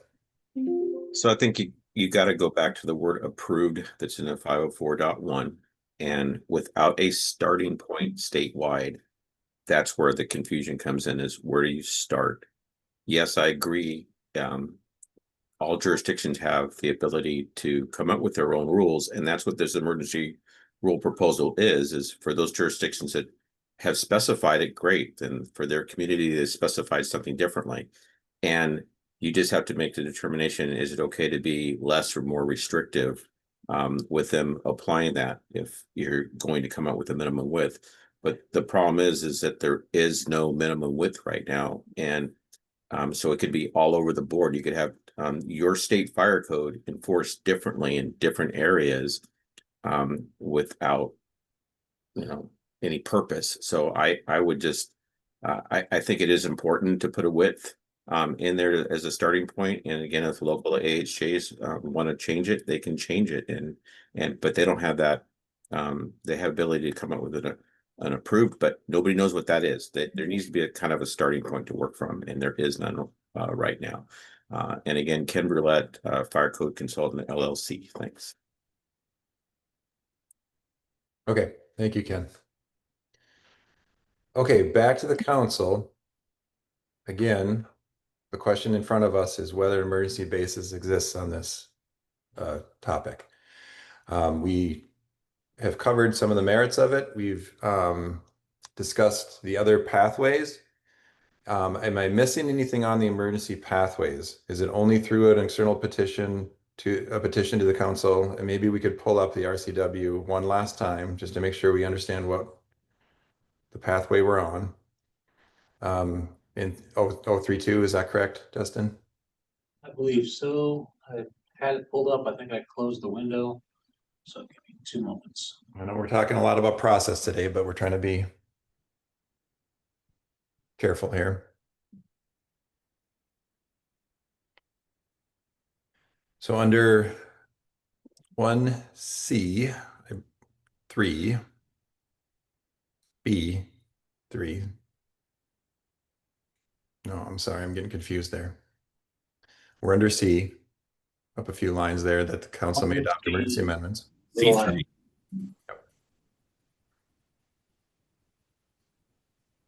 C3, thank you. That's what I'm trying to say. Can we maybe just talk just for 30 seconds here about the other C1, C2, and C3 in context to each other?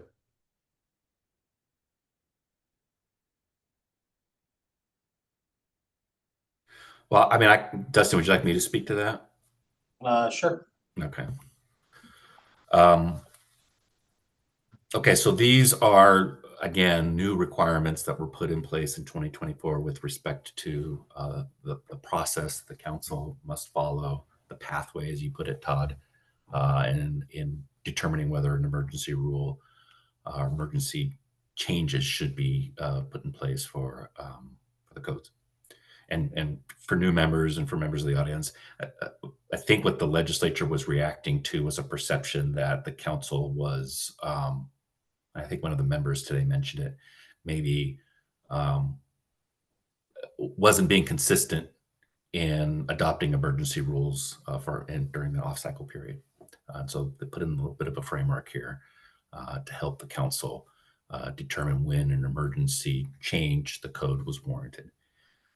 As you can see here in 1927-032, 1C, which is highlighted, there are a couple pathways to do it. The one that we've been talking about is in response to a petition for emergency statewide amendment. And I'm going to get back to that one in a second, because as we've discussed in the past, and I know Dustin and I have had conversations about this offline, a petition for rulemaking under the APA isn't necessarily the same thing as a petition for statewide amendment. Okay, so because they're different schemes, right? But let's not talk about that at this second. We'll talk about C1, or C rather. So the council may adopt emergency amendments to the code at any time, right? And that's the key point. At any time, you don't have to do it as part of the on-cycle rulemaking process. If the amendment is necessary for the preservation of public health, safety, or general welfare, which it maps to the general requirement for emergency rulemaking under the APA, or if the amendment is necessary for consistency with state or federal laws, regulations, also maps to the criteria for adopting emergency rules under the APA. So that's the council acting on its own, right? If the council makes a determination on its own that an emergency rule is warranted, those are the criteria you take into account. Now, notice what's absent there. There is not a requirement that a 2/3 determination be made if the council is acting on its own to do an emergency rule. It then goes on to say the council may not act on a petition for emergency statewide amendments at the meeting in which the petition is introduced. Well, we've talked about that before, right? And then 3, it goes on to say that the council may accept a petition for emergency statewide amendments only when the petition provides a concise statement of the reasons for finding that emergency basis exists. So that's one criteria. And the council approves a finding that such an emergency basis exists by a 2/3 vote of voting members. And then the actual approval on the merits, the substance of the change has to be by a majority. So because there was a petition for an emergency statewide amendment, that's the pathway, then that's why we've been talking about that 2/3 requirement. And the highlighted language here is the pathway under which we're going. I mentioned before the APA. So this is a little bit of a complicating factor, and Todd will probably be mad at me for mentioning it. But under the APA provides something that we're familiar with, and that's petitions for rulemaking, whether emergency rules or otherwise. This is not the petition for rulemaking requirement. This is the emergency rules requirement. So a petition for rulemaking under the APA requires that the agency has to respond within 60 days, either by adopting the petition or approving the petition, denying it, or explaining what they're going to do otherwise. Just one thing I want people to keep in mind, that's an APA requirement of an agency in response to a petition for rulemaking. Slightly different than what, or that's just a different construct, as I said, than what's under 1927, which uses the term petition for statewide rulemaking. And those are the proposals, right? Those are what historically the SBCC is characterized as proposals for statewide rulemaking.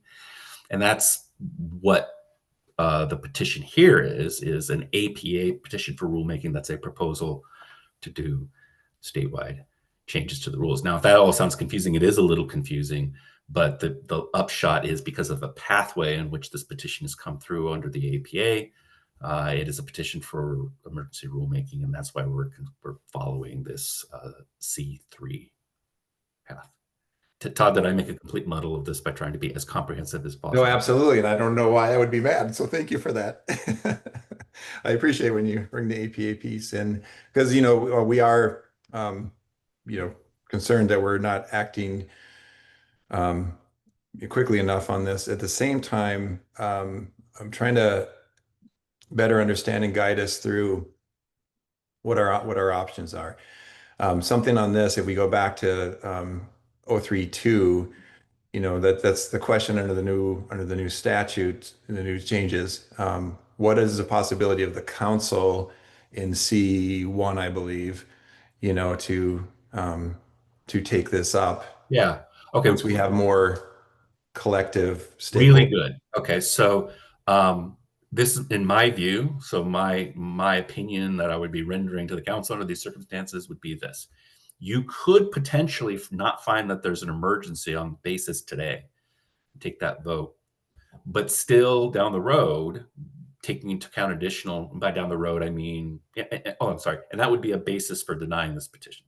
So what would that mean? Well, because this was a petition for rulemaking under the APA, Dustin would respond back to the petitioner and say, hey, you know, we didn't act on it, but there could be a however. However, we're going to do X, Y, and Z. It could be something along the lines of what Patrick Hanks has suggested. Could even be on your own, Todd, a determination in a month, a couple months, maybe a few weeks that, oh, well, you know, we do think there is an emergency now, and we're going to do emergency rulemaking. That's not in response to the petition for emergency rulemaking, but on electing on your own to identify that there is an emergency. Now, I want to say something really important. In my view, the council is not limited to act on to make determinations that there's an emergency and put in place emergency rules only if you get a petition for emergency rulemaking. An emergency could arise that warrants the council to take appropriate action, and that's what I believe the statute allows under C. Wait, is it? Sorry, C 3.1. I can't remember the numbers now. Yeah. No, I wasn't even close, but what's being highlighted right now. So what are potential options? It's not the end of the day if the council elects today to not make a determination that they're convinced that there's a finding of an emergency that warrants emergency rulemaking. Subsequent action could be taken off cycle to put in place an emergency rule. That's my opinion on what the statute requires. Thank you, and that is exactly what I was hoping we could have the conversation about today. Is that, you know, I hope it's apparent that the council is trying very hard in this last cycle to better engage the legislature, better engage other stakeholders, and this is one of these topics where it's actually quite simple but quite complex. And I'm only getting pieces of information from building officials, from planning departments, from Department of Commerce, and I can say I personally haven't had any conversations with legislators about this, you know, how this does or does not align with you know, both recent and ongoing efforts in our development codes. So I think it's something that wants to be very coordinated, and we want to be careful about the rulemaking authority of the State Building Code Council when we start overlapping with other, you know, make sure we really understand the coordination with development code and so forth. So I'm putting a little bit of an opinion in there, but it's more of a request that I think there's more opportunity here, and we're making great progress with the legislature of having an open channel and talking about these kind of issues. So, okay, I saw Dave's hand. Thank you, Derek. That's exactly what I was hoping to talk about. Dave Kokut first, and then Tom Handy, please. If possible, can we have Dustin pull up the application that I filed for the rule change? Because I think with what Derek just stated, I want to make clarification that this is the correct form for emergency rule. Or is it the form that would comply with requirements of C? Yeah, so this is the OFM form. So Dave, that's a really good question. This is a petition for rulemaking. You've used the form that is provided by OFM. So under the APA, OFM is directed with creating a uniform form for petitions for rulemaking. This is the correct form to use to ask the council or any state agency that does rules to petition them for rulemaking, whether emergency or otherwise. What's a little different under these new requirements under the council is that this form doesn't include like a specific field, right, for offering a concise statement of the basis of the emergency that you're requesting emergency rulemaking. However, you know, there is space within the petition for identifying why you think, I mean, just the overall narrative, right?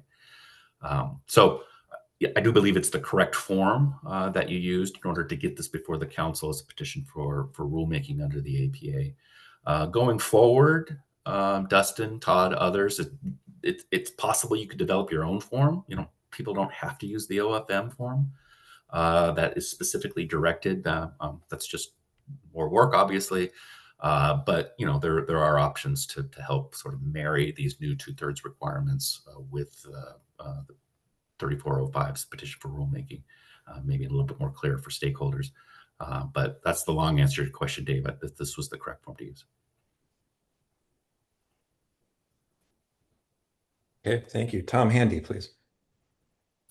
Yeah, I've got a couple of just kind of statements just to make sure I'm following this right. Now, number one, as I understand it, we can declare an emergency yet have time available to adjust the language or whatever, with what the rule becomes before it becomes active. And number two, if we don't do anything at all, it has to be done during the next code cycle, in which time, perhaps hundreds of hazardous situations may be constructed, that are perceived to be a hazard. So am I correct in all of that? Well, or I think I was trying to understand C1 better in 032 so that we can work. One option could be an emergency basis does not exist right now, yet the council needs to work with the legislature, better understand existing law, the new laws, and then be able to have a pathway to come back either through our own authority under C1 or through new legislative mandate if necessary. But in the intervening time that goes by, the code would allow, any number of these facilities to be built that don't have, as claimed, enough room for emergency access. Is that correct? I don't know that I would go so far as to say if there's not a prescriptive distance in the code that this wouldn't in all cases be addressed in pre-development meetings with the jurisdiction and so forth. But so I don't, I think that we have to be also ground this a little bit in current process, right? Yeah, the way I would frame it up is that the code wouldn't require them to do that, but that doesn't necessarily mean that the locals or builders themselves would elect to use these requirements. Okay, Tom, thank you. Roger. That's kind of actually why I flip-flop back and forth. You start looking at the number of developments and the number of times these buildings are being built, the number of times that the front door access is on the side yard. But I'm, at the end of the day, should the change happen, and so I want to be clear, Todd or Dustin. It sounds like a path forward if we were to declare an emergency today, and send it back to make sure that the language is cleaner, which I think we all agree that there needs to be some tweaks here and there about the language. That we would then file an emergency rule, let's say in 2 months, something like that. And that rule would become effective immediately, and we would integrate that into the next code cycle. Is that correct? I mean, that emergency rule, isn't there like 120-day? An emergency rule can only be, emergency rule is good for 120 days, and then you roll into permanent rulemaking. So that would mean we would be incorporating that into the next code. Does that process sound correct? Yes, and I think there's some nuance there. So if we file the emergency rule, it's effective for 120 days. We have an opportunity to refile emergency rule only if we're pursuing permanent rulemaking, which could follow the expedited rulemaking process or the permanent rulemaking process, which is what our 3-year cycle aligns with, which is the CR 101, 102, 103 process.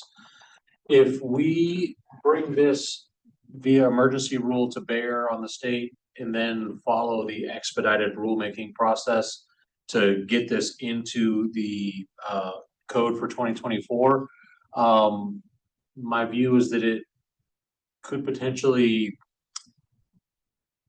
disallow public participation in the development of this rule. I know we're talking about bringing it back to the BFRW committee to talk about the language, but the CR or the expedited rulemaking process doesn't really have a public comment period portion in there. It pretty much, you file this rule as an expedited rule, and if nobody objects to it, then you're allowed to file a CR 103P, which is a permanent rule, and might skirt some of the requirements that we're trying to improve upon with our rulemaking process, which is better transparency, more public engagement.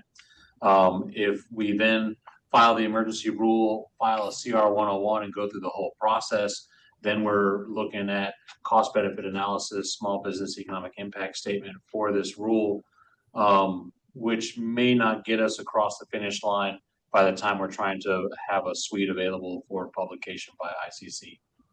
Yeah, and if I could jump in, Dustin, yeah, I don't know if I would see a basis for adopting this as an expedited rule. Expedited rules have pretty narrow criteria in the APA as to when they can be adopted.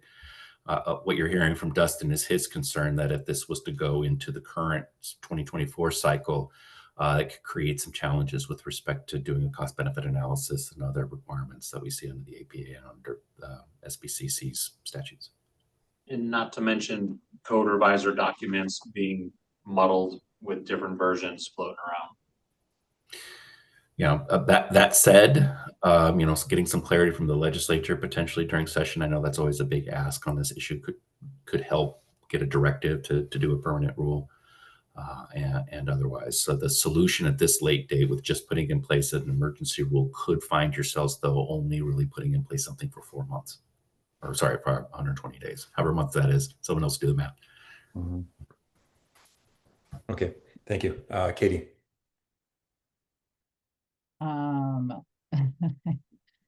I feel like I'm at the mechanics and I only understand about half. My question was kind of it's twofold, I guess. Partly, I know that the determination about the emergency shouldn't depend on the capacity of staff. But I do wonder what the capacity of staff to do this, based on what path we choose. It does seem like something needs to be done. So it's really just the path. And so I'm wondering, like, 120 days from now is November, right when we're knee deep in trying to get everything filed, right, Dustin? November is when we're trying to handle our final adoptions by December 1. Our big filing deadline that we're going to be talking about in our next agenda item is going to be October 1. And there's a large lift to get there. So talking about staff capacity, we're talking about bringing this back to a BFRW meeting. The code language contained in the proposal here is not a large section, but we do run the risk of having overlapping code revisor documents that can introduce some confusion when one version is filed for publication in the register, and then there might be something with conflicting sections in it. So if we don't have any other amendments to Chapter 5 in the fire code, this might be a non-issue. But if we start having rulemaking going on this two separate topics within the same whack at the same time, there's some confusion that can lift or raise its head there. And then as far as staff capacity, drafting a emergency rule with all the language that we have before us, the drafting part of that's not a huge lift, but maintaining that emergency rule and then filing CR 101 and trying to get this all fit in with a 2024 code package it will add to the already large load that staff has on their plate to address the 2024 cycle. I don't see a emergency rule as being necessarily terribly burdensome, but it isn't one additional thing that we're keeping track of and trying to maintain. We've already struggled in the past year or two with maintaining emergency rules in a current status within the state register. And that's just due to a lot of things happening at once and the expiration dates slipping by without a refiling occurring. Mhm. And then I guess my other question was probably more for Dave. What type of jurisdictions are we seeing this problem happening the most? Like, where are you guys getting those complaints from? Like, I can imagine it happening in a high density city like Seattle and Spokane, maybe. Is it coming from smaller towns? I mean, that density maybe isn't as big of an issue, or is it just like lot size and it's everywhere?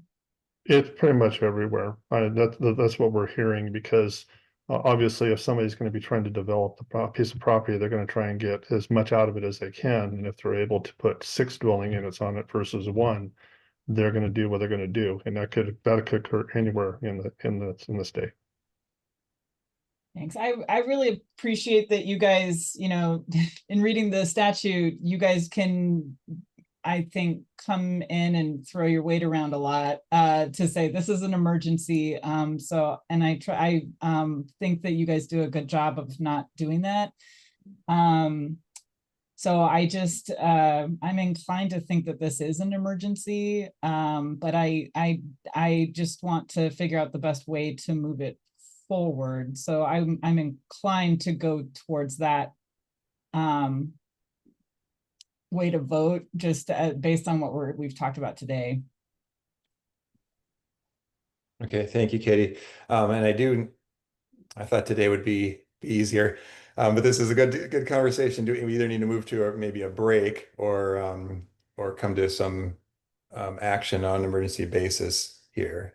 Hi, this is Pete Reiki. I'm sorry to butt in so rudely, but let's continue with this meeting, because in maybe 10 minutes or so, I'm going to have to either unjoin the meeting, in which case we do not have a quorum, or we then take a break at that time, and when I can return, I'll need about 20 minutes. Okay.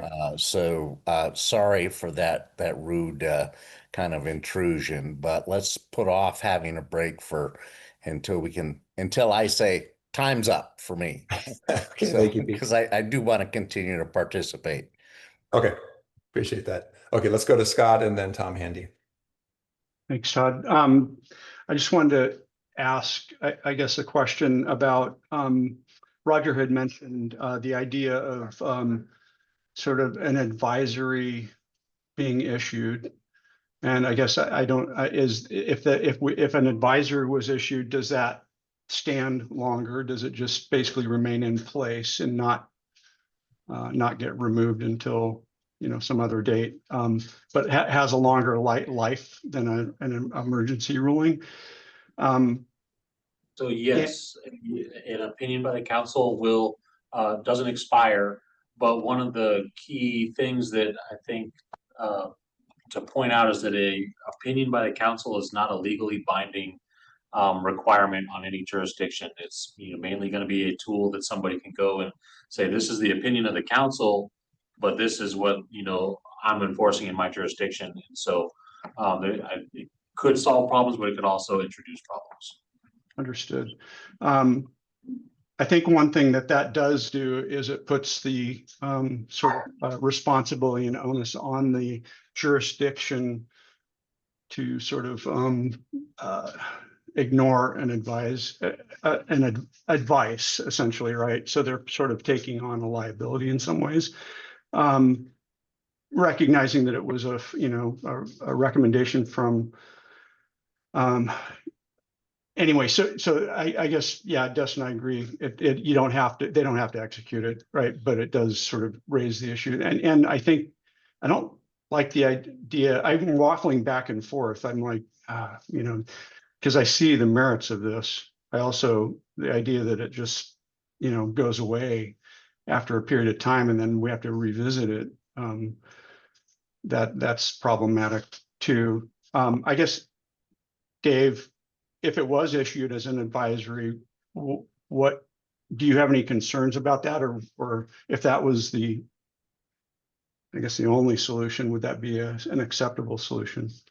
Having been on the council and participated with some of the interpretations, which is the advisory, I don't know if I've ever heard it called advisory.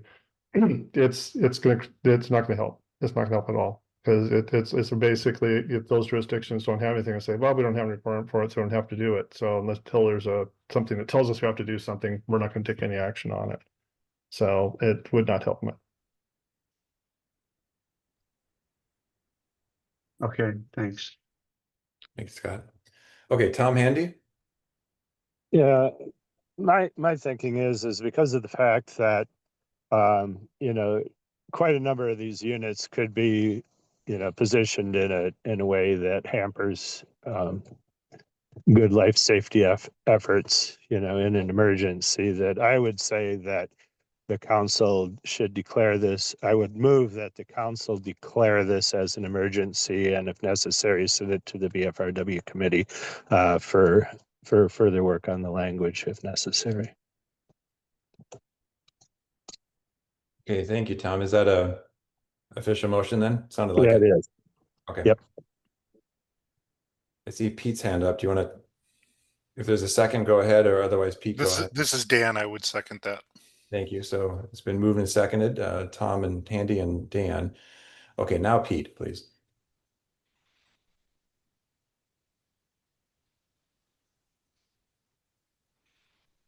Pete, did you unmute?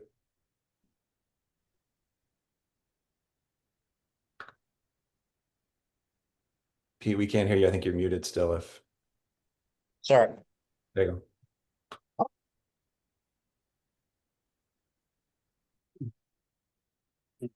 Pete's having trouble. Tom Young, why don't you please go ahead while we're waiting for Pete? Right. So I'm involved in like other matters through some of my other organizations, and a lot of times when we hear from one side, it all seemed so convincing. And then there's instances of rush to action. And this is a very complex matter. So I feel that this needs to go back to committee first. Okay, thank you, Tom. Pete, were you able to come back? Yeah, I barely caught that, but so I'm not sure what our status is. So okay, it's been moved and seconded that I'm going to rephrase it, that an emergency basis exists. And just to remind everyone, we're not elected officials. We can't declare an emergency. And I don't think that's how the motion was stated, but by an elected official.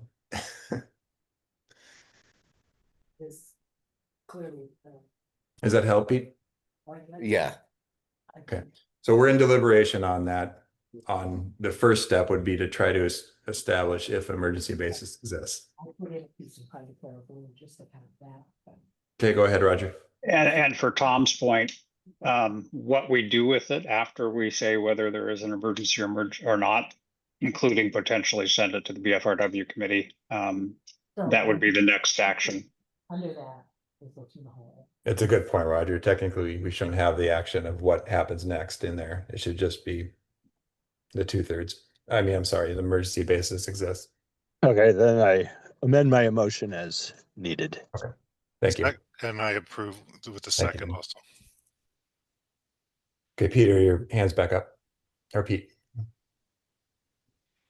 No? Katie. Yeah, I like this sort of middle way, assuming that the second part of the motion gets done to send it back for more review and more public participation. And then but understanding that it is a pretty busy fall coming up. And so, but it is what it is, I guess. So yeah, that's all. I'm in support of the motion. Okay. Any other deliberation on this? I think maybe we should go straight to roll call, please. Todd Byerther. I'm gonna wait, please. Oh, okay, sorry. Scott Bastiani, Aye on the motion. Tom Handy, Aye. Roger Haringa, Aye. Ty Mincer, I'm sorry, I understand that there was a motion to declare the emergency and then it seemed like there was maybe some adjustment or amendment that I didn't hear. Can Ty, you restate the motion? Yeah, Ty, this is Todd. It's been moved and seconded to establish an emergency basis. That's the only action in the first step. Okay, I vote yes for that. Thank you. Ben O'Mara, Yes.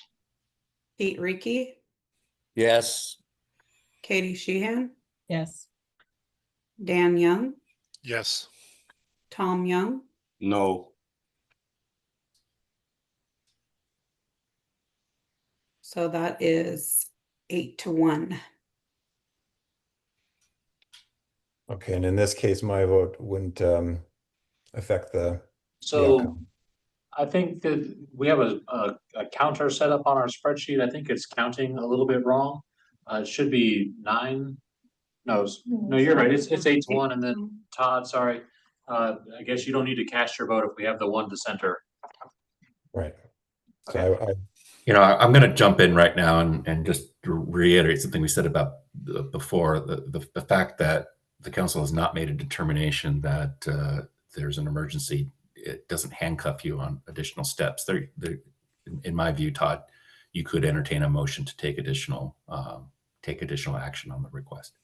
Okay, thank you, I Derek. would also say that aligns with the APA emergency rule requirement that if we deny it, we can address the petitioner's concerns in another manner. That's correct. Good point. Okay. Tom, just before I recognize your hand, just to be clear, we're finished voting that did not achieve a 2/3 majority to establish that emergency basis exists. So now let's take a couple hands, knowing that we also need to take a break probably. Go ahead, Tom, and then Pete. I'll follow it with a motion to send this immediately to the BFRW committee for further work to do, establish whether or not any of the language needs to be changed and or if an emergency exists to be considered later. Okay. Is there a second which would reinforce the action the councils took a few weeks ago? I'll second that. Thank you, Pete. Pete, did you have more to say? You had your hand up. Yeah, I'm gonna have to go for 20 minutes. So Okay. that's, if you want to continue without me, I can continue without me, but I'm sorry, I have to go for 20 minutes. Okay, well, is there any other deliberation on this action to refer this to the BRFW committee for further exploration? Okay, if not, let's try to take a voice vote. All those in favor signify by saying aye. Aye. Aye. And any opposed? Okay, that motion passes. Okay, so we will conclude this item. Thank you, Dave, and everyone for the thorough discussion. I think it is healthy that we're very careful about it, but also educating ourselves each time we do this. With that, let's take a 10-minute break and come back at 12:33. Okay, thank you. Okay, welcome back, everyone. We have one more major agenda item on the schedule, which is the schedule. So assuming everyone's kind of trickling back, I think we can introduce this, Dustin, if you're back. Yes, I'm ready. Okay. So, across our 2024 code adoption cycle, we've experienced some delays and challenges. and have had need to update our schedule that's posted online for this process. At our executive committee meeting last, or not last Friday, but the Friday before, we discussed the desire to stay on track and adopt the 2024 code suite by December 1. As in order to do that, a look at the minimum timelines for filing in accordance with the Administrative Procedures Act was discussed, and a date of October 1 was identified as a date that is needed to make our filings so that they're published in accordance with or published in the state register in time for us to have meetings for public hearings, and then also time to create the transcripts and responses to public questions and comments from those hearings. All that to be said to have a final adoption date by December 1. Pulling up what's posted online. I've tried to make this schedule a little more readable than what was presented earlier in the year. So it's broken out by WAC for the different codes. If you go through and look at the different Group 1, Group 2 codes, most of them don't have the same timeline illustrated leading up to August, just due to differences in the way the codes were first published versus reports being created for these codes. Also, the tag work has happened at different rates. And so all that being said is that we are here in August now, and in order to get to December 1, we have a lot of work to do. And so beyond August, the filing or the code adoption schedule that I'm presenting here has identical dates. We're looking for the CR 102 drafting phase to be completed by September 30th, to be filed on October 1. So being that the last day we could have a council meeting to move those to officially file them as a CR 102 would be that September 30th date. If we were to try to do that on October 1st, we would have to conclude that meeting, make any small changes, and file before noon on October 1st. So once we file the CR 102s October 1, the first day that we could have a hearing for those would be November 7th. Looking at the calendar and trying to plan for what we would propose as hearing dates for the codes. We have a requirement to have hearings on both the east and west side of the state, and 2 hearings, one for Group 1 and one for Group 2. So we would be looking at having hearings starting November 7th, and hold on, I'm trying to clear my view a little bit here so I can see what I'm trying to talk about. So November 7th would be the, I'm sorry, November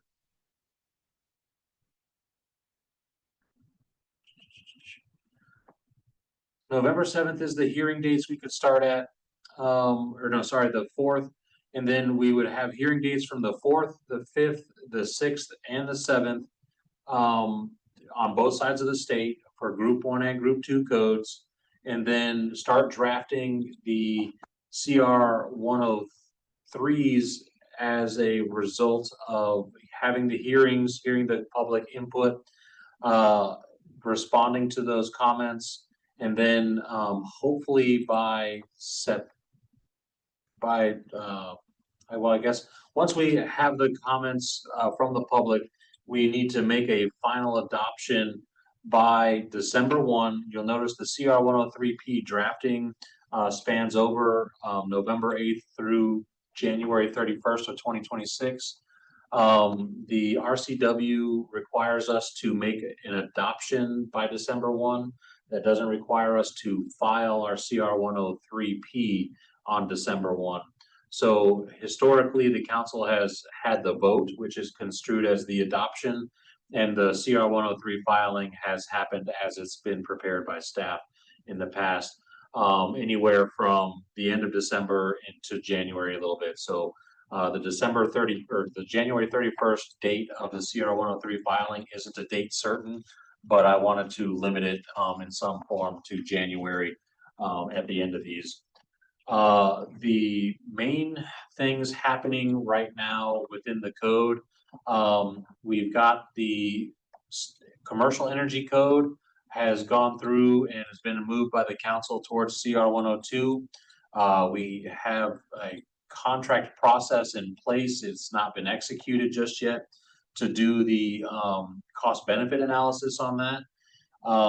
The work group of economic impact will be working to help develop a small business economic impact statement for that code to go along with our CR 102 filing. That all needs to be, like I said, moved and approved by September 30th. The residential energy code is also in a similar status. It's been moved towards the CR 102 drafting and also has the contract in place for cost benefit analysis. But the small business economic impact statement is going to need some help from the work group of economic impact, which is really beginning its work this following Monday. Looking at the international building code, that has been moved towards CR 102, and we're working on the economic analysis for cost benefit analysis and the small business economic impact statement. And that's all trying to be done here within this month to get ready to go towards, committees or council in September. September 30th is still that date certain that we're trying to get that done by. The International Residential Code is still in the process in its infancy. We've got preliminary existing amendment report and significant changes report drafted. The technical advisory group is working through that alongside the proposals received by the public and also potential tag generated proposal or amendment changes there. So we're running through that right now, and it's couched for the work group of economic impact until we can get through there. So that group is trying to finish their deliberation by the September regular council meeting, if not before. And that one would also be beholden to a September 30th, have everything done by date to file CR 102. The International Mechanical Code and Fuel Gas Code is in a state where we can draft the CR 102. So this is part of our group one, but we're addressing that cost benefit analysis and small business economic impact statement through and need to be finished by September 30th. The fire code is in a similar position where we can draft the CR 102. Has been moved by the council towards that action. But we still need the cost benefit analysis and small business economic impact statement developed for that code and due by September 30th to file October 1. The WUI code is in a status of we're not working it until we have the maps available. So this is a work reduction for council and staff, but it's not a topic that should be forgotten at the moment. But right now we're not working the WUI code. The plumbing code is on a track to get to the September 30th date a little bit ahead of the IRC. They've got their reports in an approved status. They're beginning to work on public proposals, and they're in a better position than the IRC to come in at the September 30th date. The hope is to get that across to the committees in September and at the September regular council meeting to move it towards CR 102 as well. And then in the time we have after that movement, bringing that to the work group of economic impact to address the cost benefit analysis and small business economic impact statement. Not included on this list is the single exit and multiplex housing technical advisory group. That's it is currently working right now, but the movement we're taking with that tag is that it is a legislative mandate to do that work, and it doesn't necessarily need to fall in line with the 2024 main code adoption cycle. So that group is trying to bring that work to bear to CR 102 sometime in December or January. But the goal is to have that work completed so that it can be included with a 2024 edition code suite, so that it can be published alongside with everything else by ICC in the 2024 Washington code books. The big thing that we were talking about earlier was budget, and you know, is more money something that is a reasonable ask for the council? And I think we heard quite succinctly that, you know, increasing permit surcharge fees or you know, getting more appropriations from the legislatures is basically a no-go at this juncture. And so additional time to reduce the staffing burden and the overall, you know, weekly workload of the volunteers. One of the things that's not presented in our budget analysis is what the volunteer input time is. I have to give a big round of applause to the folks who worked on the energy code this season. They took the, you know, bleak outlook of the timing that we're trying to do, and they were running 2 6-hour meetings a week to get these codes across the finish line. And, you know, that's one of the main complaints that we hear from our volunteers, is that there's too much time required at these meetings and in too condensed of a timeline to really be an attractive role that folks who are volunteering their time want to necessarily come and occupy.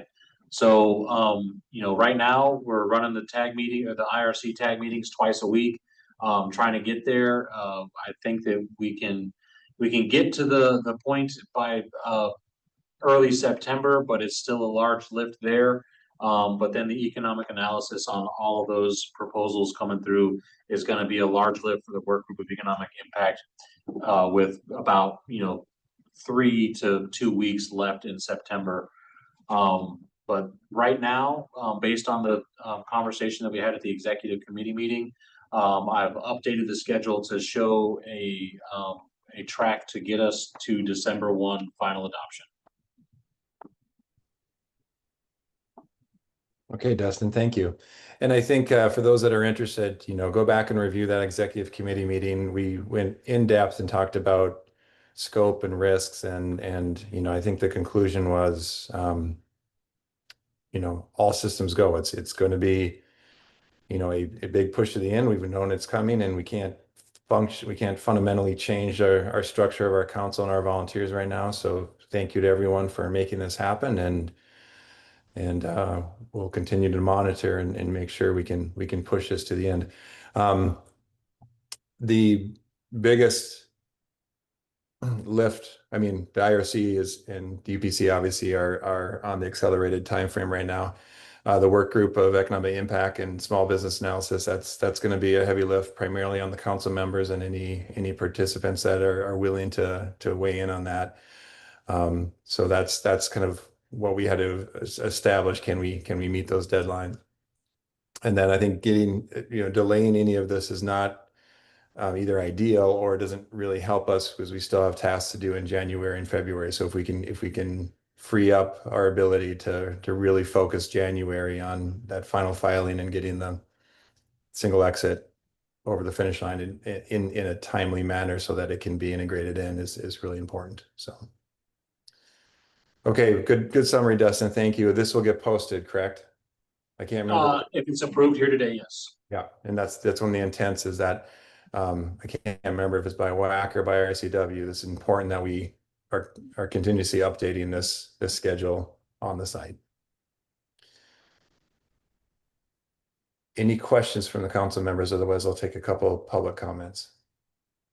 Go ahead, Roger. Of course, you expected a comment from me, right? So I've heard mentioned a couple times extending the deadline, extending our timeline. Well, there's two things. Number one, I don't believe we can or we would be in violation of the RCWs, right? If we don't do it by December 1st. Well, if we adopt by December, 15th, or let's say December 31st, we are afoul of certain RCWs. But if by my reading, the intent of those RCWs is to have this done prior to legislative session, so that the legislature can look and make changes as decided by the legislature. But we would still, yes, be afoul of some RCW language. Okay. And I also, you're pushing for everything to be done by December 1st, whereas the energy codes we have until the 15th, right? The commercial energy code, yes, but not the registered. Yeah. Okay. All right. Okay, thank you, Roger. And also in our bylaws, 5104, we don't give ourselves that option of the 15th. It says by December 1. Yeah. Okay. I think it's important that we have other work we need to do in January, February. So at this point, we're going to push forward. Okay, two comments with Johnny Coker first.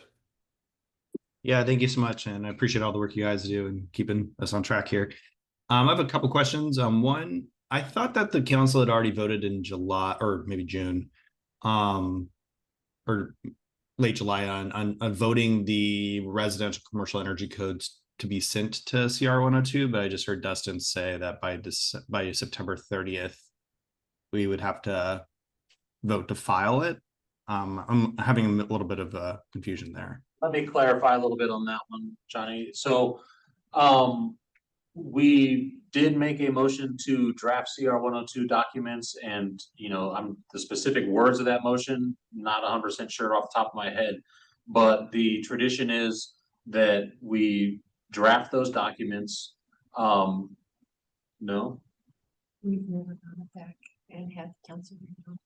Oh, so I'm being updated that what I would like then is that the council blesses our small business economic impact statement and our cost benefit analysis. And in the past, that hasn't happened.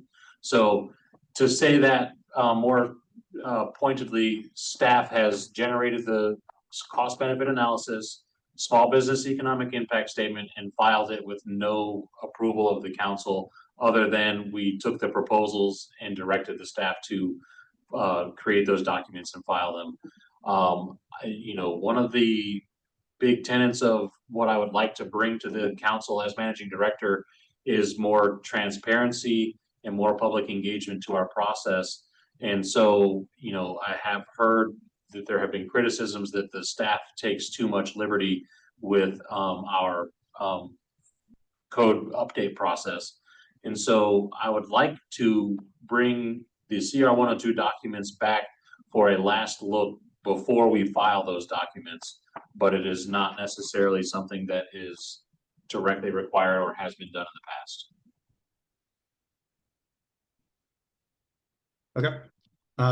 Thank you for that. And then the other questions I have is just confirming that the hearing dates were kind of stated to be at the beginning of November, running up to the end of the stated public comment period of 11/7. Is there any reason not to just have them in the middle of the public comment period?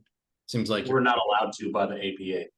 Oh, you have to have them at the end of your public comment period? Fascinating. Yeah, we can't have the hearings before, I believe it's 20 days. I'd have to look at the specific RCW, but there's a minimum time period before we can have the public hearings per the Administrative Procedures Act. Thank you. And sorry, just two more short questions. I'll be done, I promise. And then if there is a need for, after the public comment period ends on November 7th here, and we have the hearings, typically then the council in past code cycles has then voted on what to do with those public comments and whether to send it back to the MVPE committee, or even in one instance, I think it even went back to the tag, then MVPE committee, then back to the council again, which, you know, I suppose is possible between 11/7 and the end of the month, but with Thanksgiving, that seems a little complicated. Is basically the hope that we'll already have on the books tag meetings and MVPE meetings scheduled, so that if there is a need to send it back through that process, that there will be time to be able to do that in the process. I would say that that is something we could preload there. Looks like, you know, there's a holiday on November 11th, and then the Thanksgiving holiday. That's in the holidays are one of the reasons we're not trying to push this to the filing deadline of October 22nd. That'll kick us out 2 more weeks, and then put our hearing date or November 25th or 24th. And then if to respond to comments and make a final adoption by December 1, it leaves 1 or 2 business days and a holiday in between. So didn't think that it was appropriate to try to force it that close, but we could put on the books, you know, committee meetings and tag meetings to address, you know, public comment, but it's not something that has been preloaded in the past. Okay, yeah, just flagging that as just like a thing to ensure that the process goes smoothly, because I'm not sure how many comments we're expecting. And then the last question I asked: what happens if for some reason something happens, like we're not able to meet in November? What happens if the State Building Code Council does not complete the work by December 1st, December 15th? You mentioned that the intent is to do it before the legislative cycle, but you know, there could be circumstances that make that not possible. I'm not sure what happens if you're in violation of the RCW. Well, you know, the council could potentially elect to file outside of these timelines, but then there would be some RCW that we are not in alignment with. And similar to if we didn't adopt the budget, somebody could point to the statute and say we didn't comply with that. And so bring a challenge based on timelines and other things to our codes. That is another tenet of what I'm trying to do, is reduce risk for the council and its process throughout the whole thing. So I believe the tack that's been taken in the past is that if we don't make December 1, we have another year. This the next year we have to do this in. And Dirk, I see you put on your video, so you might have some follow-up. Well, what would you expect, Dustin, when we're talking about potential, I think I heard the word litigation or legal action? Well, I think that there are opponents to the code that look for almost any reason to. Well, wait, time out. I mean, obviously people are going to do what they're going to do. People care strongly about the work that the SBCC does, and we work really hard to make sure that we're doing so with in fidelity with the law, substantive and procedural. I just wanted to put a finer, and Dustin, I don't disagree with anything you just said. I just want to be clear, you know, we wouldn't be conceding here that any failure to meet that December 1st or December 15th statutory deadline impairs the ability of the council to subsequently adopt, appropriately and lawfully adopt amendments to the State Building Code Council the State Building Codes. I would note, though, just to emphasize Dustin's point, there are potential legal risks with failing to meet those deadlines, and the council's being very careful, trying to be very careful to make sure that we're meeting those deadlines. That was my disclaimer. Anything else, Dustin? No, sir. Okay. Thank you all. That's all the questions I have. I appreciate you. Thank you, Johnny. Patrick, go ahead, please. Thank you. First, I want to ask a clarifying question on the proposed hearing dates. Doesn't the filing deadline, isn't that the 10/1? That means you can't have a hearing until November 7th or after? I believe so. And if I misstated that, I'm trying to do this mostly from memory. But if I showed at one of our executive committee meeting, the code revisers timeline stuff. So give me 1 second and I will pop that up and verify what the earliest hearing date is. So I guess the intent would be to have the hearing dates as soon as possible, but then have them end on the final date of the public comment period. Well, no, it would be to start the hearings as soon as possible, in accordance with what they have going on with the publication stuff. So filing on October 1, the earliest hearing date is November 4th. And so I wanted to start hearings November 4th, have them for 4 days in a row, where we cover the Group 1 and Group 2 codes in Olympia, and then the Group 1 and Group 2 codes on the eastern side of the state. So staff will have to run, and if I recall, those meetings are typically pretty long. Yes. You'll have to run 2 of those in Olympia, and then you'll have to get over to the east side of the state and run 2 more of those meetings. Correct, but it's not like the plan of attack on that one wouldn't be to have the same staff running all those meetings. We'd likely divide and conquer and get somebody in the east side while the other meetings are ongoing. Okay, thank you. And then my second thing is my understanding of RCW 1927 and 27A.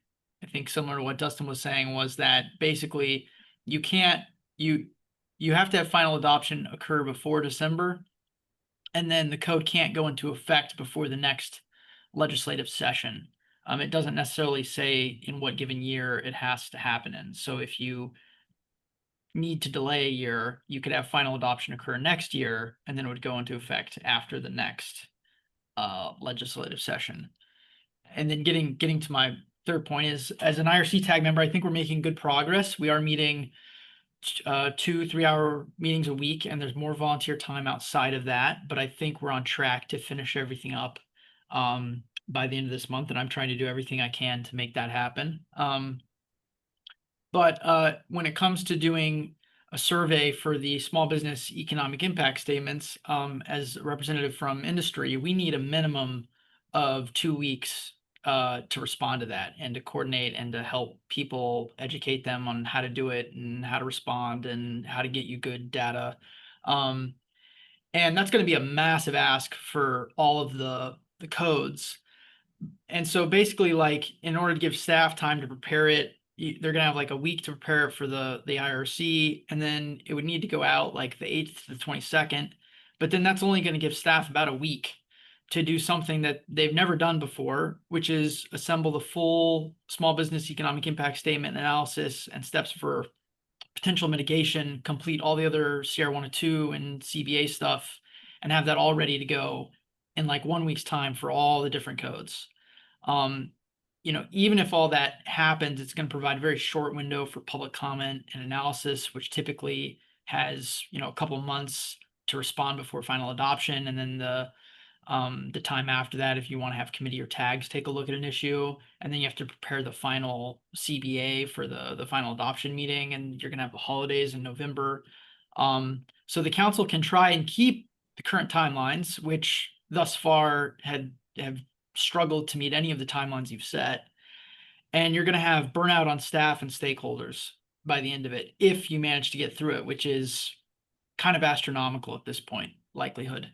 Or you can plan now to delay adoption until next year, create a more realistic timeline that's sustainable and that you can stay on top of. And then as stakeholders, it's a little bit easier to know, okay, we have reasonable deadlines to respond to things, and we know that when they set a deadline, they're actually going to do it. Whereas right now, it's like, I don't know if you're actually going to be able to hit these timelines, because these are just really unrealistic timelines at this point. And it's not necessarily calling for that. We're not trying to get a delay in the codes, don't have some ulterior motive. There's actually really good things we're looking forward to in the next code. It's unfortunate that there's been so many delays and issues at this point, but I just encourage the council to be realistic in its approach and try to set realistic timelines that are attainable and sustainable for staff and stakeholders. So thank you.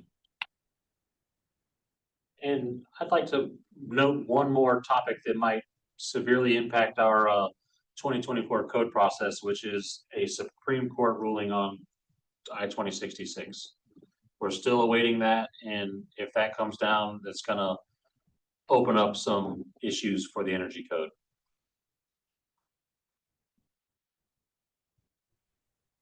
Okay. Thank you for all the comments. Most importantly, thank you for all of the effort on this process. What I will, oh, go ahead, Katie, and then I'll kind of. Oh, no, it's okay. Go ahead. I'll wait. What I was going to say is, we're all in this together. Here we are, and we've assessed the situation. We believe that we can bring all fronts up to an acceptable level. And that's the appropriate way to approach this. And if we don't, then we're going to take action as a council and have the ability through rulemaking authority to change dates, so forth. We are not in that situation from our assessment right now. And it's important that when you have a complexity problem like this, and this is going to be the designer in me, that we are bringing everything up simultaneously at once. Now we can look at a very linear line here and say this happens, then this happens. We don't wait to begin preparing all of these steps. We are trying to bring everything up to an acceptable level. And if we ever determine that we're not at an acceptable level, then these are all public meetings. We will establish what needs to be done at that point. So we believe this is possible. We believe we can get, and we can prioritize and in considerations like economic impact. This is something we've identified that we need to address in the future and either through budget, time, so forth. But right now, here we are, and this is what we're going to try to push forward on. Okay, Katie, go ahead. Oh, I mean, that actually helped a lot, so I'll wait. Okay. Well, thank you everyone for that. Is there anything else on this matter? Okay, thank you, Dustin, for preparing that. Do you need action to post this? Is that what you requested? I would like a motion by the council to post this schedule, just to affirm it. Okay. Can we hear a motion to accept this revised schedule? Tom? Yeah, I move to accept the schedule as presented and posted. Second, this is Dan. Second by Dan, thank you. Any other discussion on this? Let's try a voice vote. All those in favor signify by saying aye. Aye. Aye. Any opposed? Okay, that motion passes. The schedule is revised and will be posted. Okay, that concludes our agenda except for, is there any other business? I have one item that I'd like to raise right now. I don't think we necessarily need any action on it today. But in my preparations for the work group of economic impact meeting this Monday, I've been reviewing the proposals, and there is one that didn't get the benefit of going all the way through to the council and getting a motion to push it to CR 102, and it is 24 GP1 114. And this one was one of two proposals that were recommended up to the council and needed some clarification on which proposal needed to go forward. And so the council pushed that back down to the BFRW. The BFRW